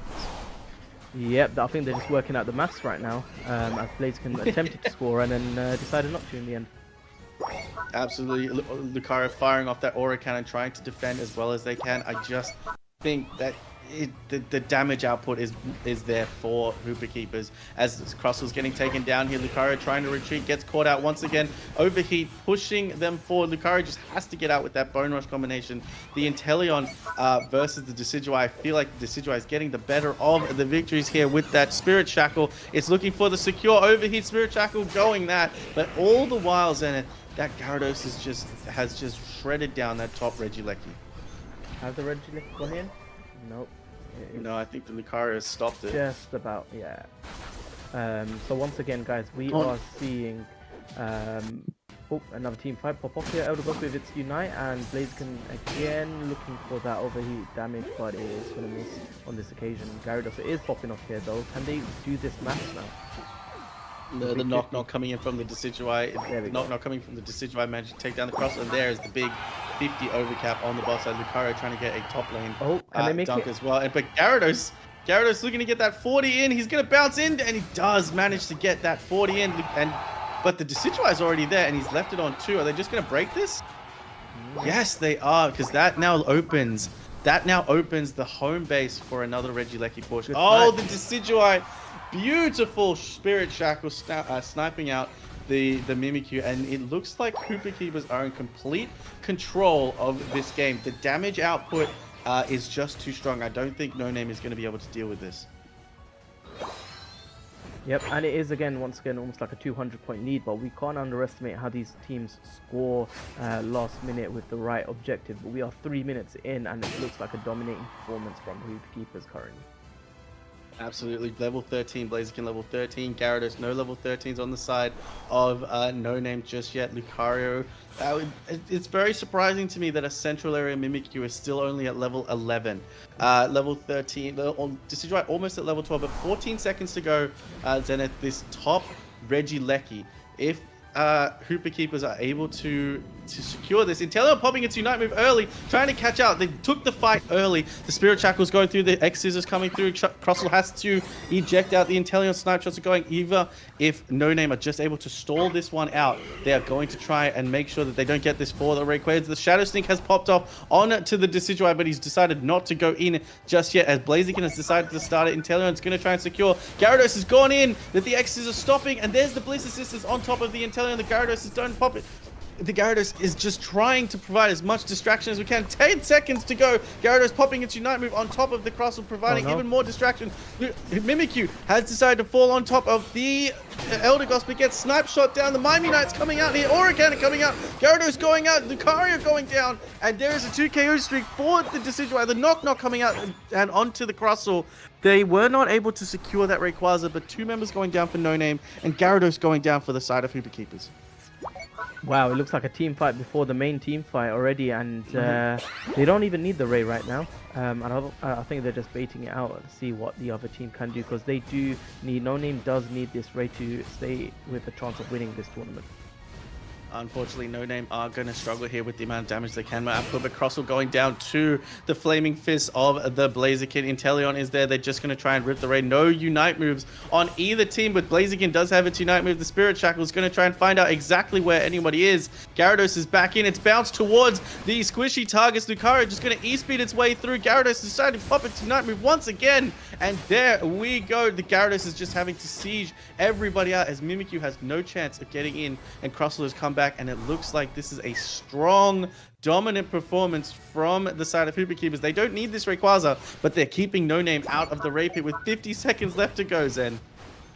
This is it, the last 45 seconds of this finals, and for Team No Name to get a chance, they need to get this Ray, and on top of that, their Inteleon has popped off with its Unite. They are going to be pushing this Ray. Gyarados is extremely low and is healing from that Elder God. Support play has been amazing so far in this game. Absolutely. Once again, the Elder Goss is going down. The Mimikyu just has to bounce out of here. Player off needs those resets. Shadowclaw needs those resets. Crossel's going to go down. X's is back. Rayquaza is at half health, but with 18 seconds to go. Mimikyu going to go in for the steal, but it goes down, and the overheat is going to take that for Hooper Keepers. Wow. Unbelievable play. Hooper Keepers came out to win, and I think No Name just got a little bit outdrafted there, Zenith. Yeah, I think so. I think there was some questionable choices that were made during this final, and that's the best thing about these scrims. Like, you learn from these occasions, right? Absolutely. Again, 71k coming out from the Gyarados, 88k coming out from the Decidueye, and 87k coming out from the Blaziken, but unable, again, Destro, unfortunate on the Mimikyu to go there, but Inteleon putting up a good showing with 83k, and Paria on the 37k from the Lucario. No Name versus Hooper Keepers. I didn't know these teams before I came into scrims today. I didn't know these teams before today, and I'm a fan of both of these teams. I've seen both these teams pop off, but such a good performance by Hooper Keepers, and they're your champions, Zenith, for this weekend. So second time running, and it looked like No Name had put up such a good fight against them. They've done really well to get this far. If I was to ask you, having seen this now for the first time, having met and experienced these players as well, who would you say is your top two kind of standout players from this scrims finals? Absolutely, for me, Riaz on the Gyarados. The positional, not only is Gyarados a strong Pokemon, but it takes positional play. As strong as a Pokemon can be, as strong as a Pokemon will be, it always takes good positional play. For me, that was him on the side of Hooper Keepers, as well as ZMGJK. With the Blaziken, showed he was very strong. But for the side of No Name, I have to go with Destro. Destro plays a wonderful Chandelure. I saw him pop off so many times. I want to see, if I get to come back and cast some more scrims and I get to see No Name, I really want to see a Hooper, that Mimikyu come back out, because I'm such a fan of Mimikyu. Such a good Mon right now, such a strong Mon. It possibly needs to be worked into the 5v5 meta a little bit better, but I just don't. For me personally, this is a personal opinion. For me, player off just doesn't work, because a lot of the team fights and isolating Mons in 1v1 situations, I think Mimikyu gets away with the player off. But in a comp like that one, where you've got a Gyarados, a Blaziken, and a Decidueye, you need to be able to get those resets, get your quick moves on. But shout outs to Nectar as well for 113k healing. So thank you for having me on to cast these. I was really excited to do it. I haven't seen these teams before, but you know, this is kind of wanting me to play Chandelure in some ranked. Honestly, I might break out the Chandelure once again. So yeah, really great games, and congratulations to Hooper Keepers. No, it's an absolute pleasure, and I think I was pretty much like yourself. I saw Chandelure being played out like this, and I was like, you know what, I need to go back and play this one. It looks so fun. Yeah, I think we saw that Riaz on the Lapras as well played a really good game. Yes. So that's it's definitely good to kind of see this, and when we bring you in for future kind of tournaments, I'll definitely love for you to kind of, and I feel you enjoy the kind of build up and the background to some of these players as Absolutely. well. You know, it's really nice having a caster from OCE come to the South Asia scene. So thank you so much for your time. And guys that have No, tuned thank you. in, guys and girls that have tuned in, thank you for tuning in. We will be hosting more of these. The next tournament coming up, however, will be the Unite Protest Series 5. This is a long-standing series tournament on our Discord server, but this time it will be hosted on our platform itself, which is almost complete. So it's a very, very exciting time for us as a company, and it's a very, very exciting time, I believe, for the Unite scene as well, as we have some amazing partnerships to announce that I will not announce just yet. But make sure you head over to our X and follow us at INGAGE, and of course on our YouTube as well. Thank you everyone for tuning in, and we will see everyone very, very soon.